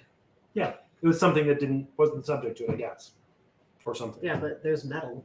Yeah, And it is was pretty weird. Substantial enough to be used as a grate to the city. That's right. Sorts of weird things about this place. Talid, who has been helping them, do you want to say something to them? Y'all are basically your work's done. Do you want to say something to them about it? Not really. I don't think there's anything that needs to be said. Okay. Y'all do sort of Here you handshakey go. types of things. Yeah. They thank you and they're going to clean up. One of the things you do notice is that the water, which flows down this little channel, presumably from somewhere up the road, it kind of does a little bit of winding, ultimately goes to the fountain at some point, is now draining, like building up there. And there's some murky water coming out of the rest of the city because the muck of the lake that has been draining now is actually draining out of there. Minnow does the best she can to peek through the grate and see what is beyond it, because if I remember even last time, the water goes from that grate out, but almost immediately underground. That was the mirrored outside. They can hear some cavernous water rushy stuff. Okay. This side, there's nothing clear you can see. It just appears to be the black stone, and what you would guess. Do you remember when y'all first went in and you were checking for ventilation and smoke, and it kind of went through these little tiny holes? Your best ability to tell is that the stone has some sort of drainage holes that are going into the earth. So this isn't a stream that then just streams away from the city. This is a stream where the water is immediately taken into the ground. Something like that. That's exciting. For her. Yeah. Okay. It wasn't. It was pretty straightforward. What do you want to do now? It's been a big day. Let's go home. We could, Mid morning.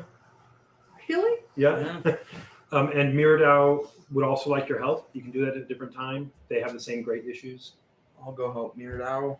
I don't have anything else to do, Okay. so I don't even know if that's something that Talib knows about. Is it? Yeah. They've asked Yeah. for help. There's different. You were helping these guys because they petitioned you guys. Will you help us with these things? So Talib's gonna say, "Great, no pun intended. I'm glad that's done. I'm gonna go help Miradau. Do you guys want to come?" okay. Sure. All right. It takes you. Let me think here. It takes you about an hour to walk there. Y'all are able to talk and do your stuff. You get there. It is the same thing I described. Nena. The difference between Miradau's and probably why they needed more help was there were logs here blocking this as well. When I say logs, I don't mean giant logs, but they have some great leaves as well. That seems to be the thing kind of mucking it up. But they also have branches, and it's very similar type of thing. They have tied a rope around some of the branches. They've pulled some of the easiest stuff out. They're really out of their element as far as they've lived their entire lives in Miradau. So they're grateful, just like the other party, they're grateful for the help of you wild and glorious adventurers. You have... Wait, what are the lumberjack and lumberjill doing? They're here helping. They've been Aren't they, helping. They've been helping Talib leading build the the thing? front, The front gate thing. the front gate thing. Yeah. Well, How heavy would that be? A fully built frontal gate. Sorry. I'll tell you about that in a little Yeah. bit. how would a fallen tree be a problem for a lumberjack? It's underwater, isn't it? Yeah, it's submerged in the water, and they don't really. This is out of their domain, and it's also not exactly a fallen tree. It's branches and stuff. It's not that they couldn't; it's that they are doing other stuff, and the rest of Miradau is kind of, just like the other place. They're interested in your help, Okay. but they're just saying. They offer you water breathing components. You have 7 hours left on yours. You're welcome to. I don't know. I guess it re-ups if you take another one, but it would just go to 8 hours. No, we're good. We just have one. Yeah. Feeling full. Yeah. Roll me survival checks. You impale the opponents to get. Ooh, a 20. I did pretty well. Very 22. nice. You stab it once, and then all just caves in on itself. Well, you managed not to get crushed by rocks or by logs. You go ahead. I'm gonna roll it on here. Wait. It wasn't because it was a bad roll. It was caught between the keyboards, and also 6 I have again. Oh, that's fine. Lucky die. 11. 11. Their goal here is, this is their plan. They give you a rope, basically, and they want to try to tie it around some of the harder to reach branches. Some of them, their plan is to get, the branches are all brambly. Neno, they request, if you can go swim in, tie it around one of the deeper ones. With a 6, the way I'll let you interpret that if you want is how comfortable you are doing that without removing some of the higher layer branches first. That gives you a sense of your risk, your feeling of risk. I am more comfortable doing it before we disrupt the current equilibrium. Okay. So you'd rather do it now? I'd rather do it now. Yeah. Okay. Once things get unstable, then I don't get squished. Okay. Does that sound good to you guys? That seems dangerous for you, Nano. A 6 is not her DC. That's like how well she would be able to do it. No, in this case, that's how comfortable she feels doing it. I let her interpret that. It could be 6 is she has poor judgment, but lower than average judgment. It could be 6 she's uncomfortable with. It's a little risky, but she feels okay. Anything she wants, right? But your 6 is your role for your feeling about this task. I can breathe underwater, right? For You can 7 breathe more underwater. hours. Yeah. Yeah. I have to swim down. I have to find something big. I have to make a knot, and then I can hand over hand to pull myself back up the rope. Okay. I feel like this is in my skill set. Okay. This is, and just to give you all a sense of this, as Dwight said, it's kind of beaver dam. It's brambly, not like actual brambles, but it's branches that are kind of like that. Then you're small. Yoshka, your job is in this, as they're doing it, you can change your job, but to hold the rope so that Neno can, be anchored. For Talad, same for you. And basically the way this works is you deep water, but you wade into the water, you're so deep, same as before. Nano's going to swim through and try to find a way through. She's got hours. I also want a rope tied around my waist. Rope tied around your waist. And to make sure I get this right. So you want to get down there, ropes around your waist, and you want to do what? In addition to me tying on a rope, I want a rescue rope around A my different waist. rope. Okay, got it. You all good with that? Yeah, sure. Once you want Do you want to tie it around your, you want to hold it? What's Sure. Yeah, I'm probably heavier than you, so I guess I would tie it around my waist. Okay. And I would have the rescue rope. Sounds good. We can also tie it to something that can't get washed away. Something on a riverbank. Yeah. Like a Since whole I'm not underwater, building. yeah. Can we tie Probably it don't around have a the rope spire long of the enough whole to building? go around a building. It's like a lot of rope. Okay, just a door. A short tree. Just a door. There's nothing convenient. You can remember there's this 60-foot gap between across the road, and ropes are usually about 50 foot deep. But you can do that. You can hold it. They have a pig that they have been using. If you remember, they farm pigs. They have a pig that they've been using to pull branches. So they would get it tied on, and then pull, and the little pig squealing. Wow. It's a pretty obedient pig. Yeah. Yeah, they're good. I only know about, trying to catch a greased pig. It seems like they're tough and they run away a lot. That's because they're Apparently covered in it's grease. Nano, roll me a. Roll me no, not athletics. I want to see. A drowning check. No, she can't drown. She's got. For 7 hours and 1 minute. Roll me Get a stuck though. She can drown if she rolls a nat 1. maybe. She's just. She'd have to roll 3 natural ones. She can literally breathe in the water.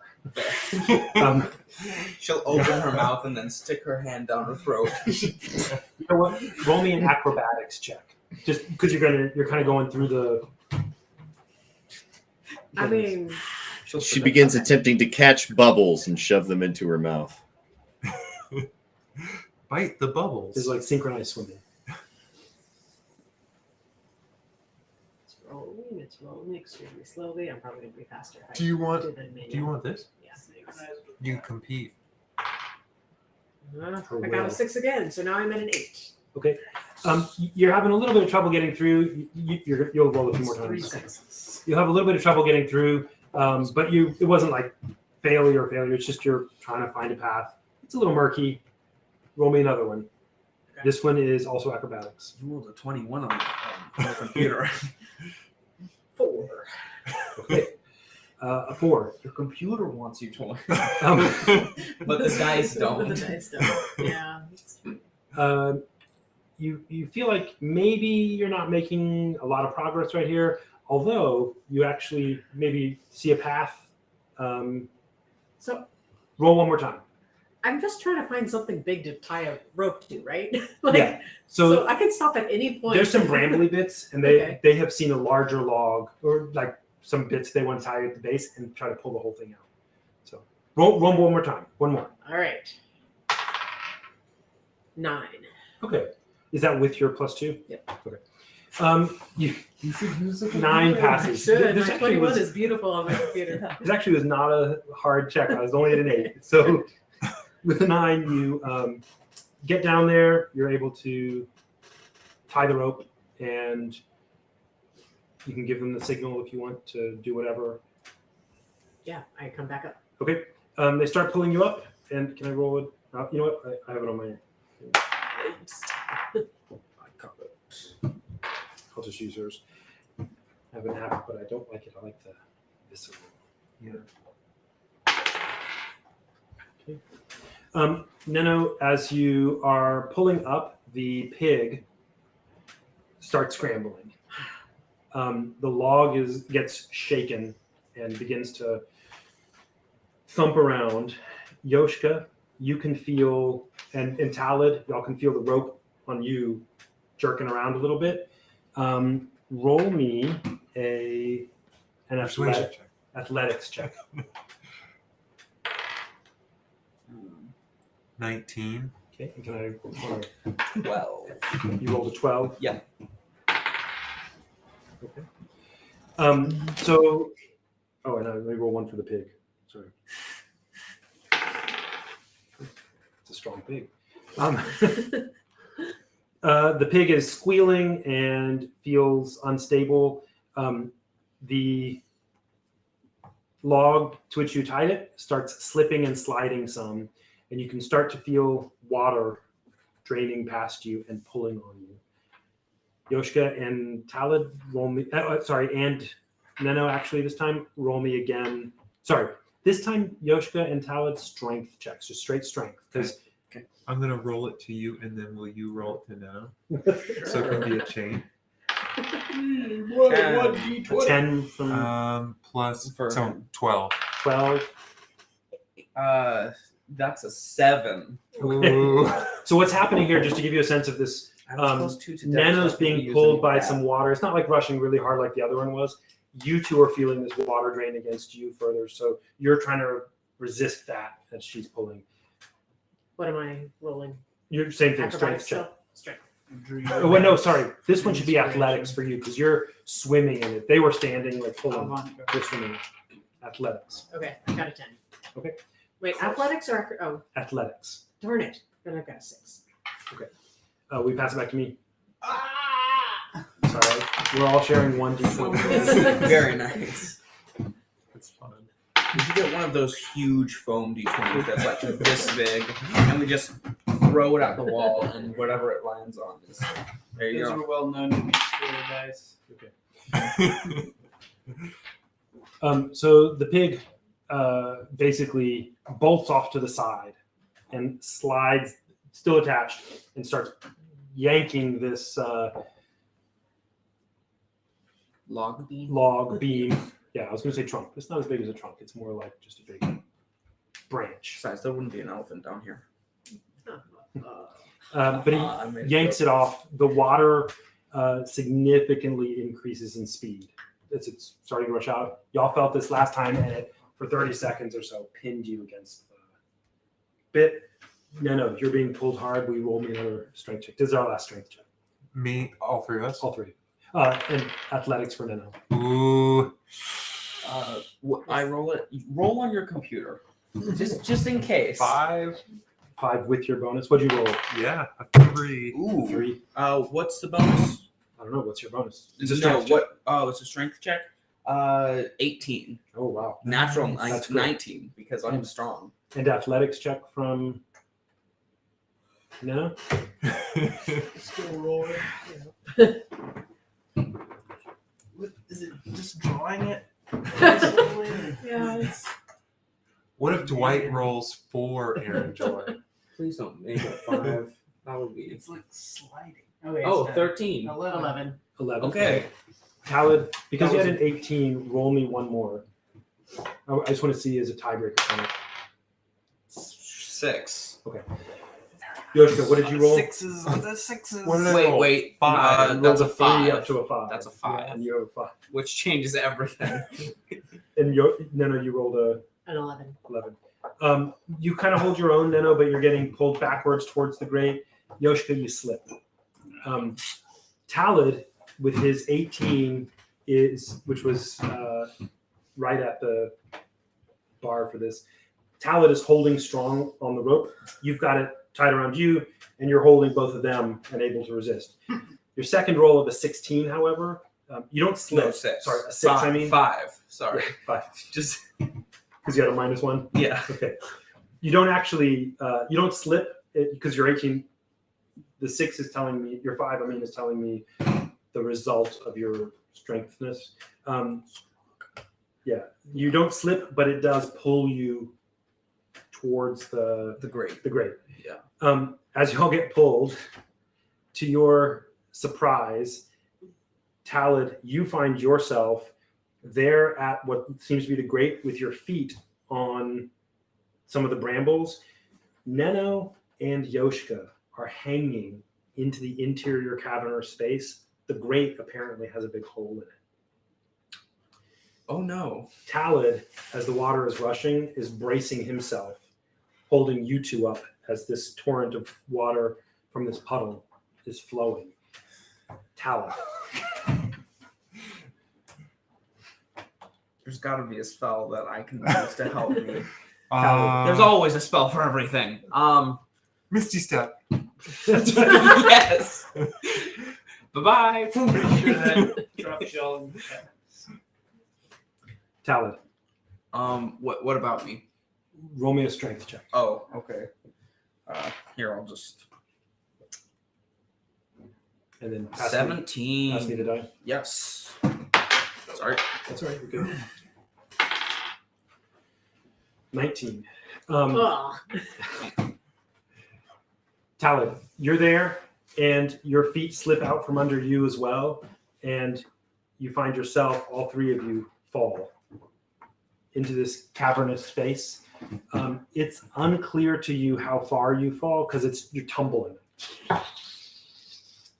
and getting sucked down in a rapidly moving underground river to who knows where. You don't have a clear sense of direction. I'm going to have you roll me a set of survival checks. You're still water breathing, all of you.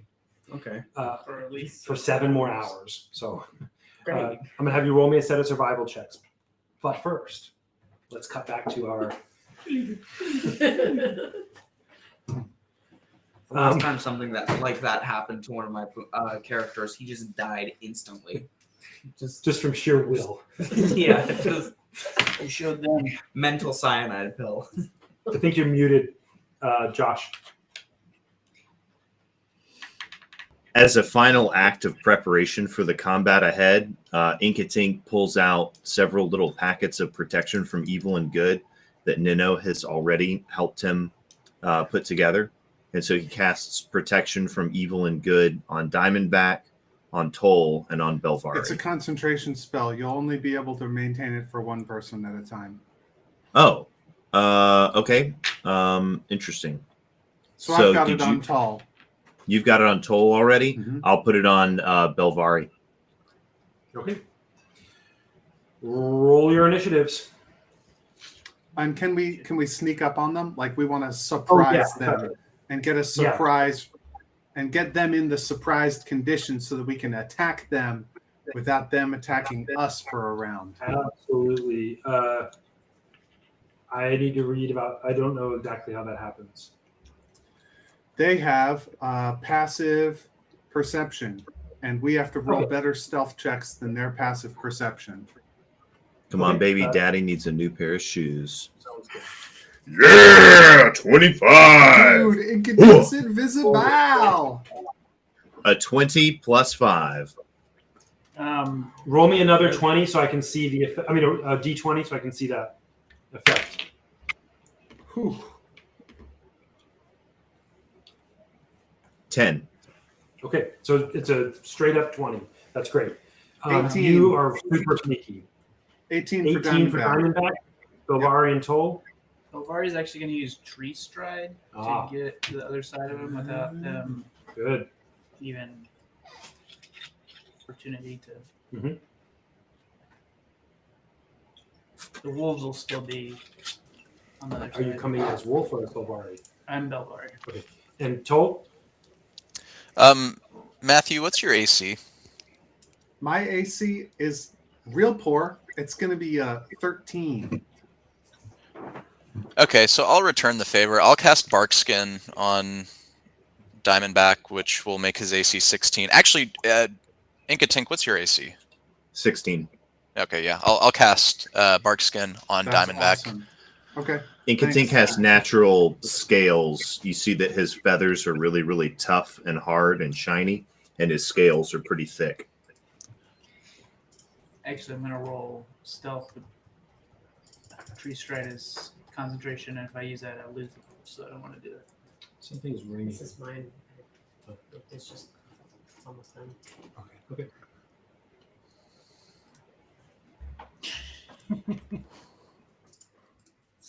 What'd you get? A 1. Okay, roll it again.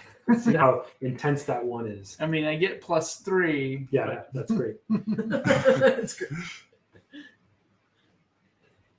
If any of them have a passive perception of 2, they won't know he's there. Mr. DM, Yeah.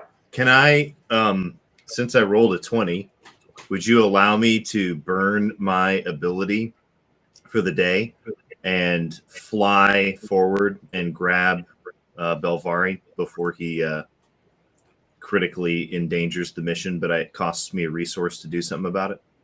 Not this time. Oh, man. They would see you, man. Yeah. So here's what happens. All of you are super stealthy. That was great. You did an amazing job. Belvari charges in on his own, saying, "Don't let him see you!" So good. Don't sleep! There are snakes!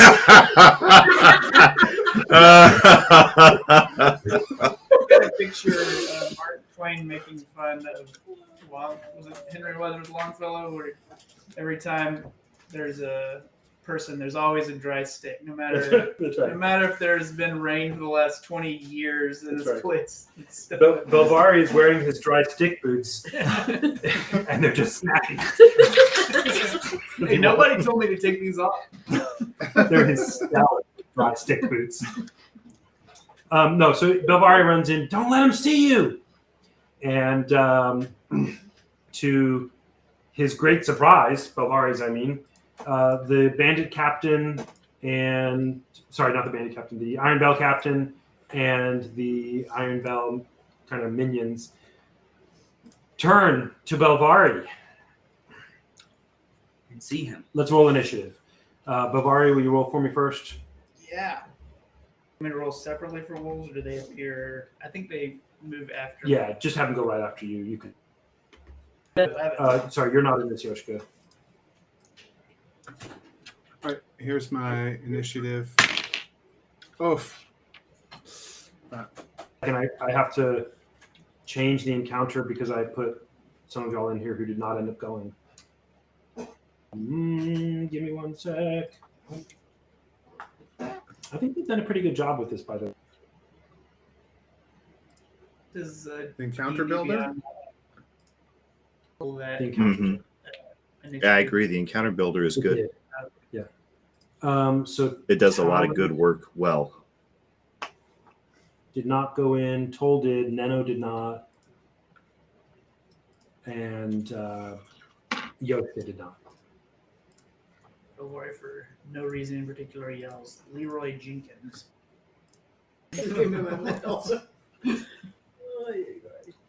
Okay. Now I will start this encounter. As long as you're ready to deal with all of the myth-timed black wormling spawn waves. All right. Bavar got an 11. It's going to be a 6 from Okay. Diamondback. Inkatink, what'd you get? 15. And Toll, what'd you get? 2. Great. So That's instead less of than 3. Prove it. 3, combination of 3 All right. and 5. You all, the Minotaur skeleton who rolled a 20 on his initiative, left his hollowed out eye sockets towards Belvari. It has protection from evil and good. Has protection from evil and good, which gives undead advantage, right? Disadvantage. It sure does. It Need all the disadvantage I can get. you got. Let me get my little app here up, and I'm going to go D20. Nope, that's not what I want. Number of dice. There it is, 2. 2D20. I got. Does a 22 hit you? It does. It Right. doubles. It got a 22 and something higher than a 22. You rolled a 17 and a 16. With plus Nasty. 6 to hit. Yeah. What a bad dude.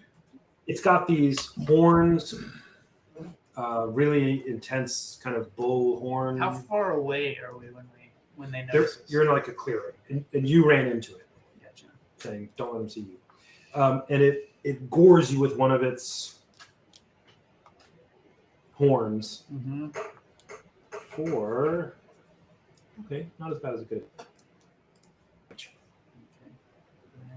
There it is. That's a Inkatink, this Minotaur skeleton, which just happened to be closest to Belvari, and as soon as Harmon just reared its head and stuck a horn into Belvari's, let's say, forearm, and gored him with that. Inkatink, it's your turn. They have not Okay. seen you yet. Sure.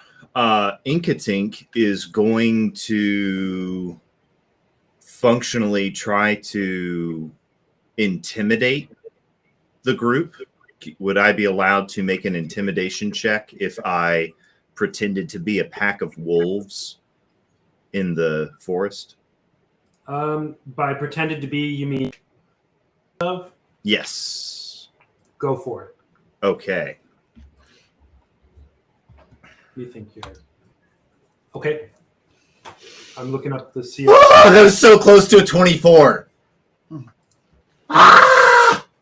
But it was instead an 8. It was instead an 8. They hear a pack of wild dogs. But Inkatink suspects they've gotten the wrong kind of Pomeranian. That's right. Yeah. No, Inkatink no, gets his nerves all screwed up and he blurts out Pomeranian instead of wolf. Yes, indeed. That's right. No, it wasn't that bad.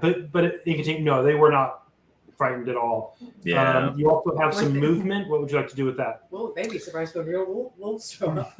Yeah, he is going to use his movement to move 30 feet through the forest. I don't know if I need to, if my speed is cut in half because I'm stealthing, but Yeah. I was, okay, so I move 15 feet and, continue to stay hidden. Yeah, with your awesome stealth roll, they don't see you.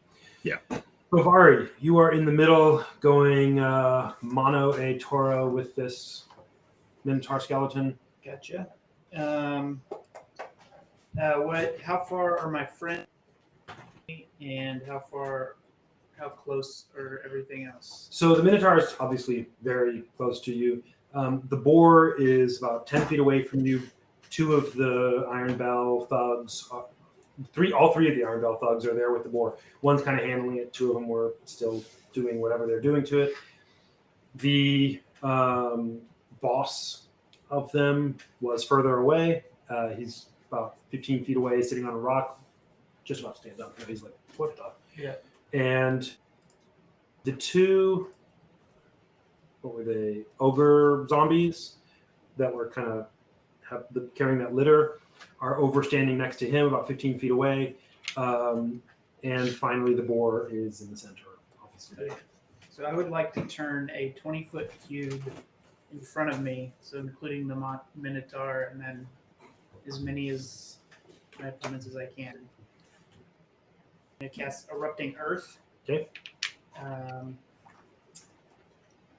Churned earth and stone erupts in a 20-foot cube centered on a point that I can see on the ground within range. Each creature in that area must make a dexterity saving throw. It takes 3d12 bludgeoning on a failed save, but half as much on a successful.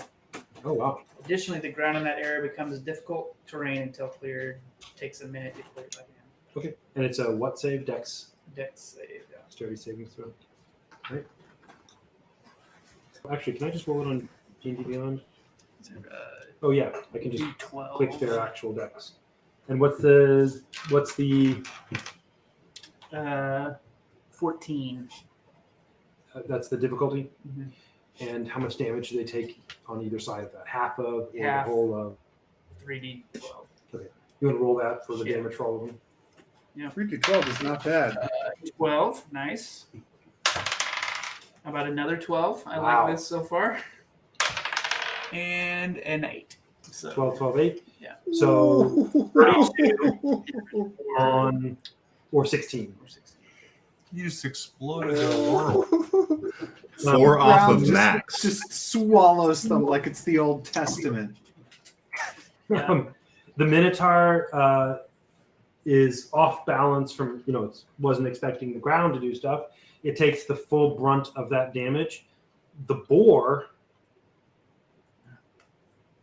which is also there, you'll get the boar and all three Iron Bell Iron Bell. guys. But I don't see. There's the boar. The boar. It's probably because they were so distracted by the wolves over in the forest nearby. Definitely. Oh man, the boar rolls a 5, taking 32 damage. They're show dogs, Josh. Porco Rosso, you I'm failed. starting to think that Belvari didn't make a mistake. He was just showboating. Mhm. One of the Iron Bell rolls a 19, takes 16 damage. That was brutal. And 2 more Iron Bell. Oops. One rolls a. Yeah, this is rolling slowly. One rolls a 10. The other rolls a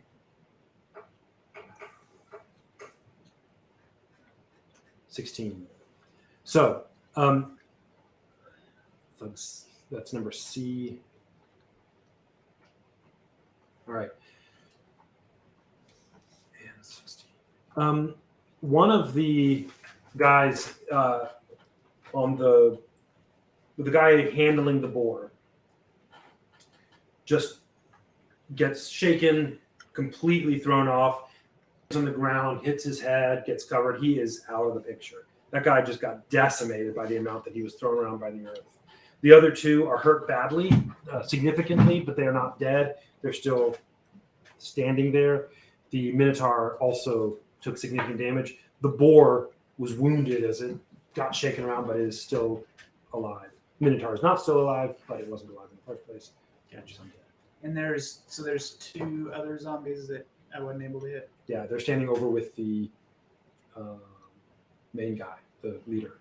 Okay, so the leader didn't get hit. Yeah, he was further away. One of the guys who got hit really badly, the main thug, for his turn lays very dead. The wolves get to attack. Oh, yeah, do those. Okay, so 8 wolves sweep in out of the woods, and I think No, it just froze. 4 will attack and 4 will attack the second Iron Bell guy that didn't die. Okay. Do you want them to I guess just bite? That's their main attack? Yeah. Okay. Do you want me to roll that or yeah, and so they get advantage on their attacks because because they're they're a pack? in a pack. Yeah. And do they have the run and like can they knock people prone? Is that a thing or is that I can't remember. I thought that was lions. Yeah, it might be. No, it doesn't Yeah. say. It doesn't say that. Yeah. Okay. And okay. So bite attack on with advantage for 4 of them on the Minotaur.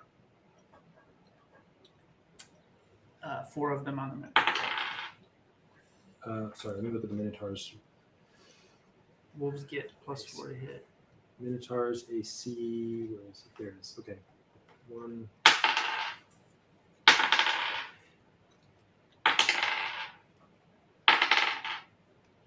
And 8 plus.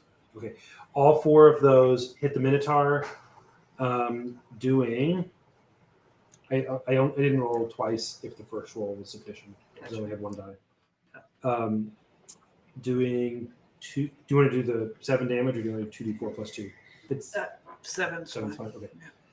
So they do a combined total on the Minotaur of 14, 28 damage. The Minotaur is enraged, obviously. And then What you is a make monster? 11 strength saving throws or be knocked prone. Say strength is here. It's a pretty good troop there. Yeah. Wow. Pack Rolls a tactics. 17. 21. You might not get prone. I think he gets like 9. So he gets knocked Okay. prone with that one. And I just want to look at. Okay, great. Good. And the other 4 attack, The first Iron Bell they come to. which is this guy right here. Sorry, his AC, was that it?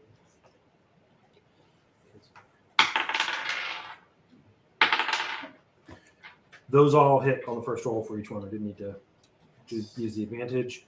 And that Iron Bell, the other 4 attack and just rip him to absolute shreds. He's gone for right here. Okay. Oops. Click basic rules. That was short work of them. The giant boar writhes around. The guy that was holding it is no longer holding it because he died. He charges straight at Bovari. He's the only person he can see still. Charges straight at Bovari. There are some wolves. There are some wolves. That's true. You are the, as far as you can tell, caster of the earth thing that hurt it. Yeah. If the target is a creature, let's see, sorry. If the boar moves 20 feet, no, it can't do that because it doesn't have enough space. Yeah, and there's also difficult terrain between me and it. Okay. That might make the wolves, they might not be able to reach that guy actually. We'll call it reached. I mean, we did it all and it's there. And they're fairly close. I think they probably have like, what, 40 feet of movement, 30 feet of movement? Yeah. So, that's in the right ballpark. Yeah, 4. Does a 22 also hits you, right? Yep. All right. And the boar runs at you, goring you with its tusk. It is a very gory day for Belvari, doing 12 damage.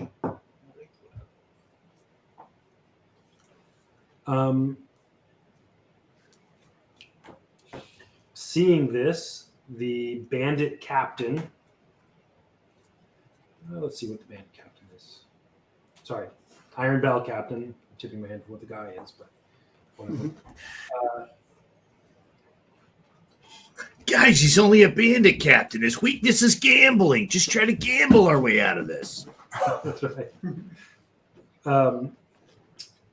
One thing I would like for their encounter tracker is to be able to change the name of the thing when you put the creature in, so I can remember which one is which. Okay. And I gotta look. Hey up guys, this these guys are suckers for mutton. Does anybody have some mutton? We can negotiate. I don't think so. I don't think so. We're not negotiating. You don't negotiate with terrorists. Yeah. Yeah, boy. That's right. Even if the terrorists are the central government of this world. Yeah. Okay, and sorry, I'm looking. I had recorded which components they have, and I was just seeing which one is this guy's going to use here. He is going to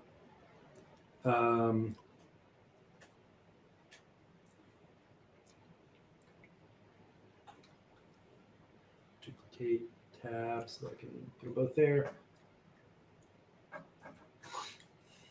Oh, nope, that's not what I wanted.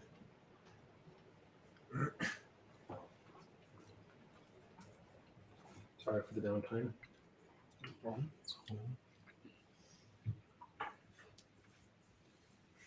So we probably did this in a format, but it seems like it might be handy for the people currently in battle.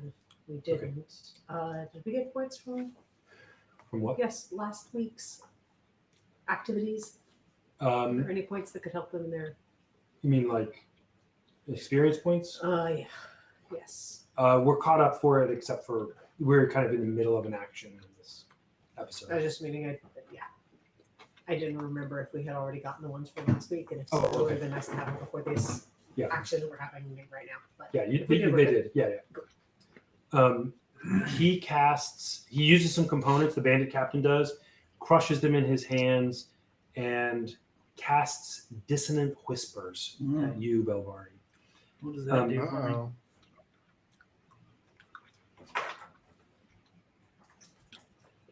Shouldn't be that bad. That's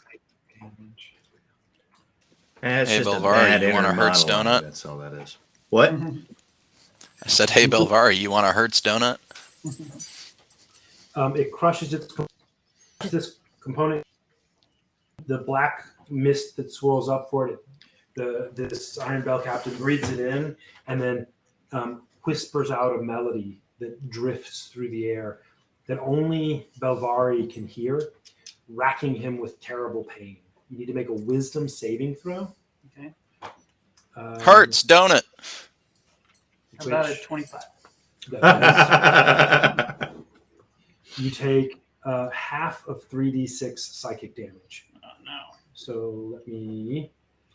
Hopefully 1.5. Belvari eats psychic damage for breakfast every day. But not this much. D6. It's a good amount. 3d6. 12. You take 6 more damage. Oh, damage. It's starting to add up, you guys. Was that a undead creature? That is No. it's the Iron was Bell a- captain. Human. Matt, it is your turn.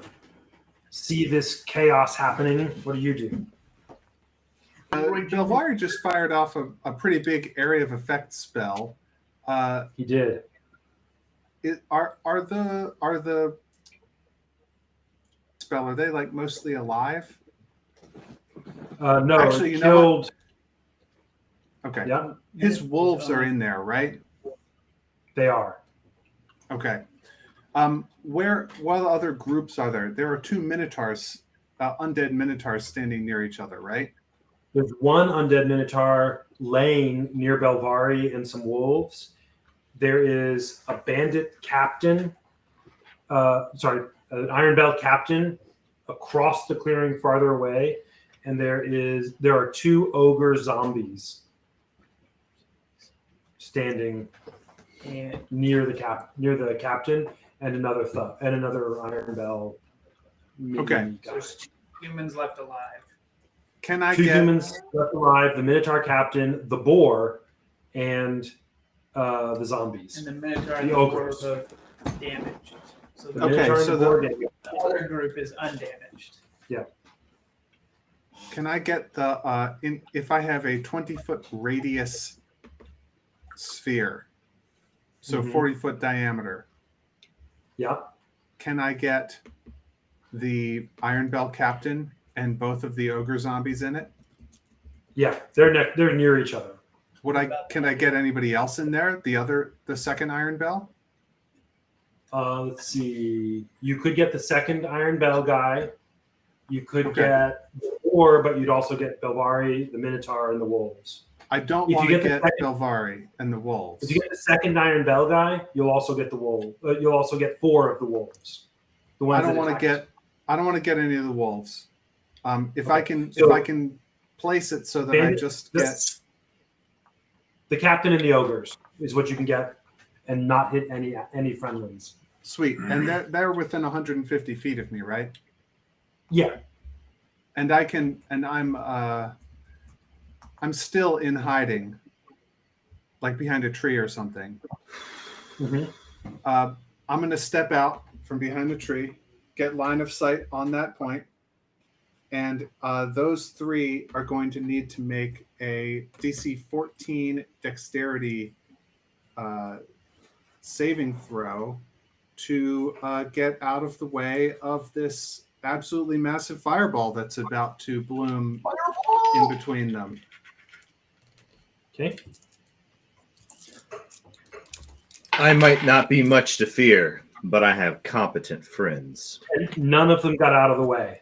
Nice. Oh yeah, because That's if none of them awesome. get out of the way, that means that they get to take all 8 of these D6s. Nice. 8d6. Oh my goodness. I can't even believe this. 5 of those dice I just rolled came up 1. Ah, 5 out of 8. I'm not even joking. What were the So other ones? 17. They Okay. take 17 Diamondback- damage. Are you using your own spell casting, or is this components? This is my own native spellcasting. Diamondback, you hold aloft your staff, your Yeah, it's my serpentine staff. The flames from your shoulders swirl around into a ball and shoot directly towards them, causing them mild discomfort. I'm just kidding. You said 17? Uh, How much? yeah. I think so. 17, yeah. Okay, good. The one ogre Um, zombie turns to the other and says, "Boy, I could go for a Prilosec." OTC or All right. Oh yeah. Sorry. It is now the ogre zombies' turns. The 2 of them, they are harnessed together and move as a unit. The 2 of them run at, you know what? I'm going to let it be up to chance or whatever. Let's go with, you know what? I'm going to do it this way. Okay. They attack. Nope, I'm going to go for a lower roll because I don't want to count again and again. I'm just going to go for, there we go, that'll work.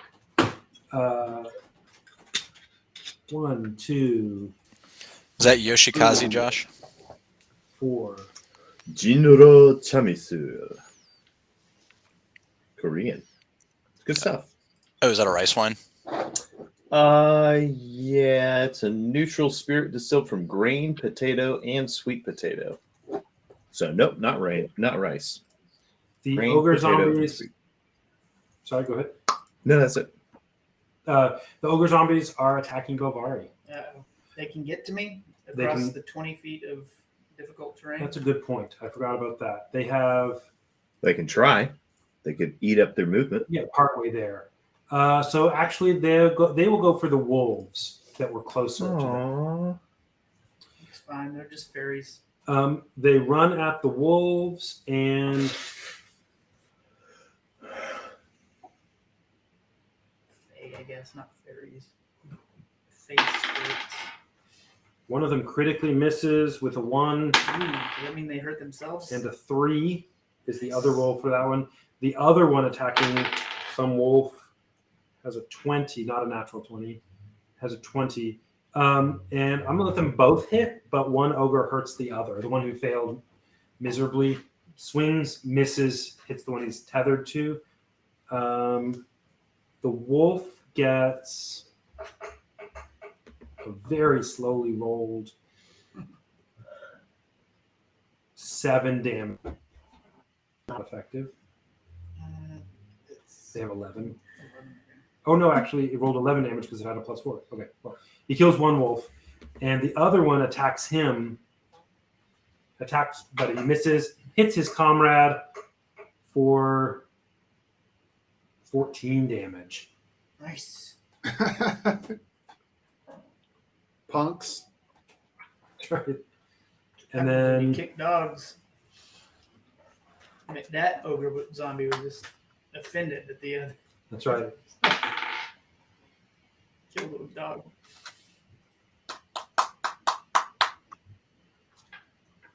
Let's see here.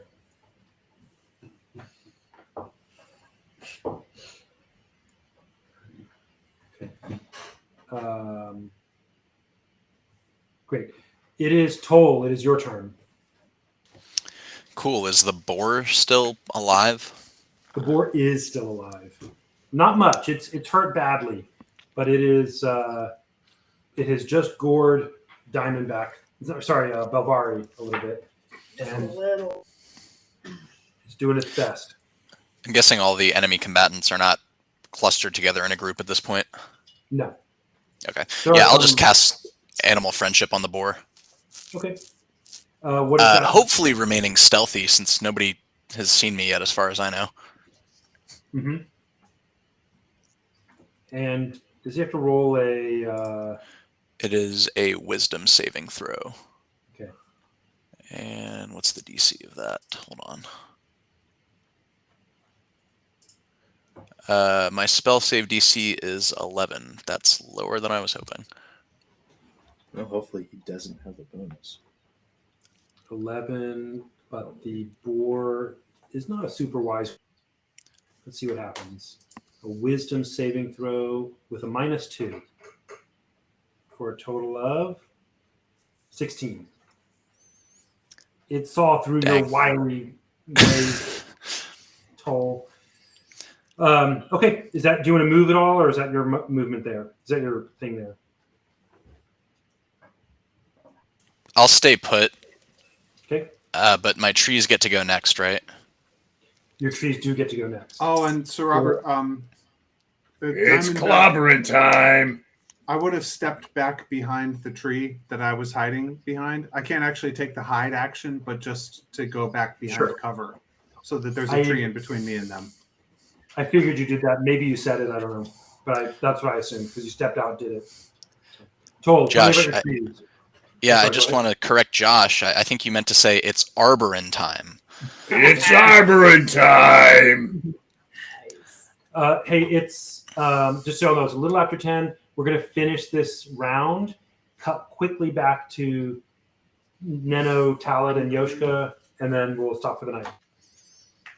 So tell me. I'll just have them attack. I guess if the boar is looking worse for wear, I will have them gang up on the boar. Do it. They want to be friends. The boar has an AC of 12. So, Yes, I don't remember what as my a stats no- are for the big ones. Oh, no, I wrote it down. They would get advantage on the Minotaur because it's prone. Just if that matters. Ooh, yeah. Finish off the Minotaur, man. The Minotaur's the dangerous one. Yeah, whatever the most immediate threat that the trees can handle appears to be. I've got 4 of them, CR2. Do you want to do 2 and 2, or all 4 of them on the Minotaur, or? I will have them attack the Minotaur, and if the Minotaur dies, they can go attack the boar. Okay. What you got? So their CR is 2. How does that translate to an attack? They should have an attack. Like they should have a. You should have a stat block. But Yeah, let me find it for you. I think all I was given was a challenge rating. Okay, give me 1 second. we did Here we determine go. what they were at some point. If they're just an awakened tree, which is one of the monsters, they can do a slam attack, which is a +6 to hit. Okay, let's do it. Groovy, so with baby. advantage, +6 to hit. All you need to do is beat a 12. You want me to roll them? Yeah, I got it. The D&D Beyond, apparently, like, when you make the window small enough, it just cuts off the dice that don't fit on the screen. Okay, no problem. Give me 1 second. I got it right here. No, I got it. Oh, okay. First one was a 9 + 6, so 15. Mhm. Second one was And these a do 14 damage when they hit. So the first one, and it just smashes the skeleton of the Minotaur. It is dead. Nice. all right. It was really close. On to the boar then. Uh-huh. What about the ogre zombie things? They're further away Oh, from the trees. The boar and the Minotaur were close to each other. They had both Gotcha. attacked Belvari. If you want to attack the boar, it also has an AC of 12, but you don't get advantage All right. because it's not prone. That is a 19 to hit. It does hit. How much damage? What did we say? 14. 14. Uh-huh. The giant boar takes 14 damage, and it also just collapses dead.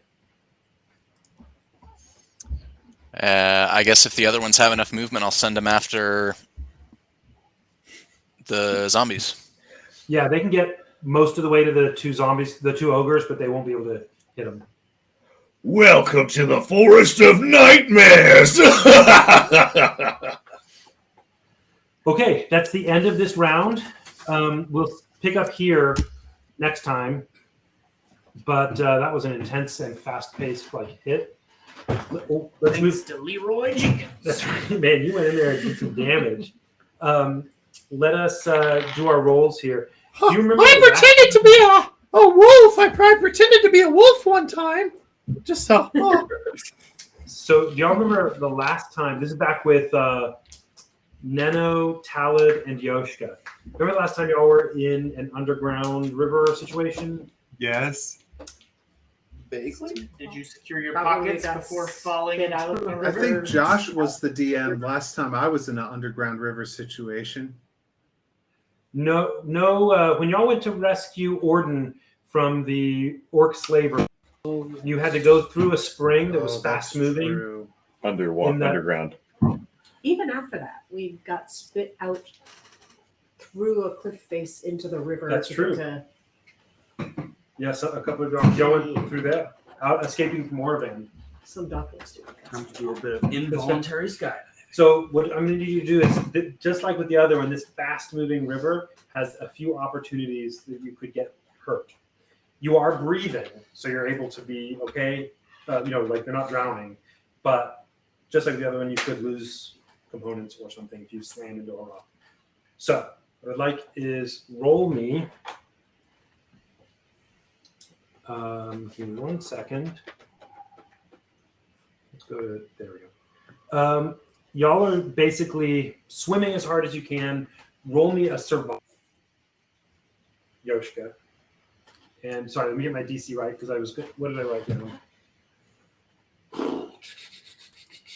Okay, I'm ready. Roll me a survival check, Yoshka.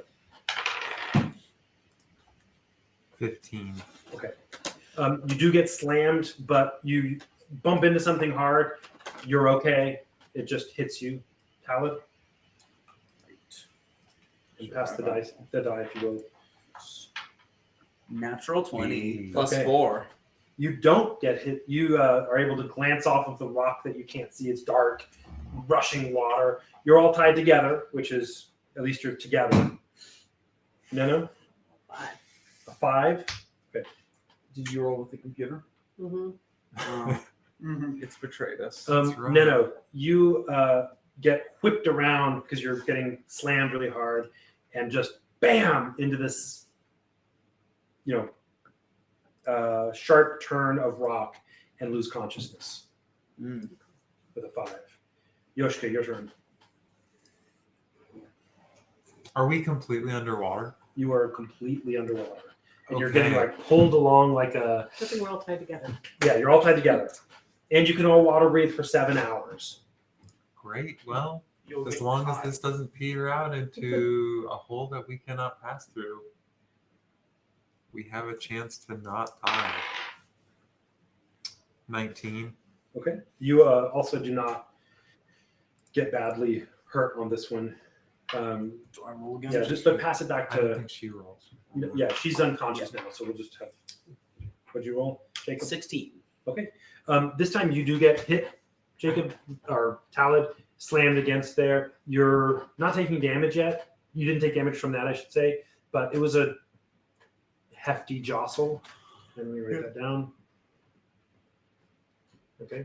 Yoshika, Oh, I lost my you lost your what? my focus. Just Oh. 22. And Talid also. 19. All right. Not very bad. That was actually a really good turn. Almost there, almost done. Yoshika again. Y'all are getting used to the wiles of this. 10. A 10, okay? And Talid?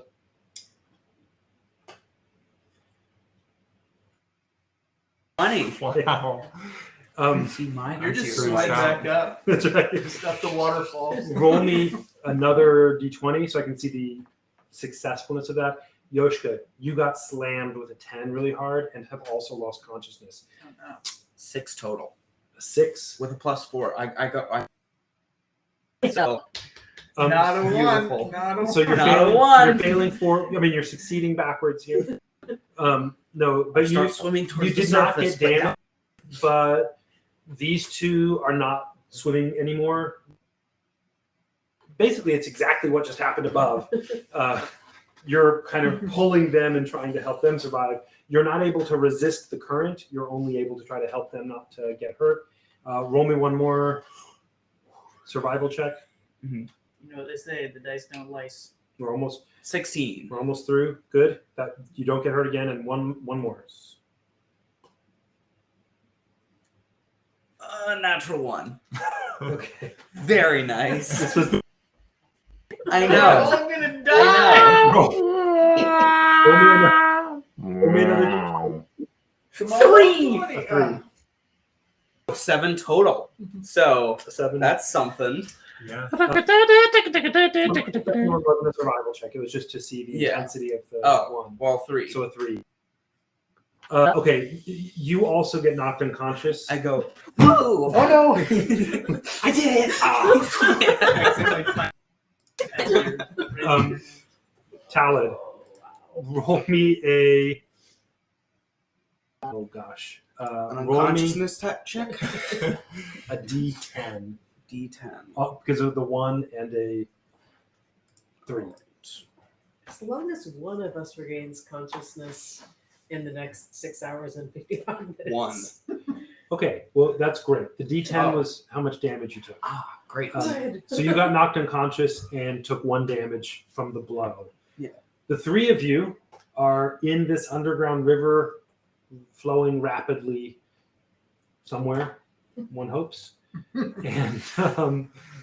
And you are all 3 unconscious. So Very good. Very nice. No more to tell about that unless we wake up. we will pick up here next time. You might want to roll some new characters. I'll get on. Thank you all for your patronage. Thank you for patronizing us. I feel This- patronated. Thank you. That's where we'll end this episode. Thanks for listening. You can get more details about the world and this world and the story we're telling and the deaths of. No, just kidding. The events of the evening at the Starfall Collective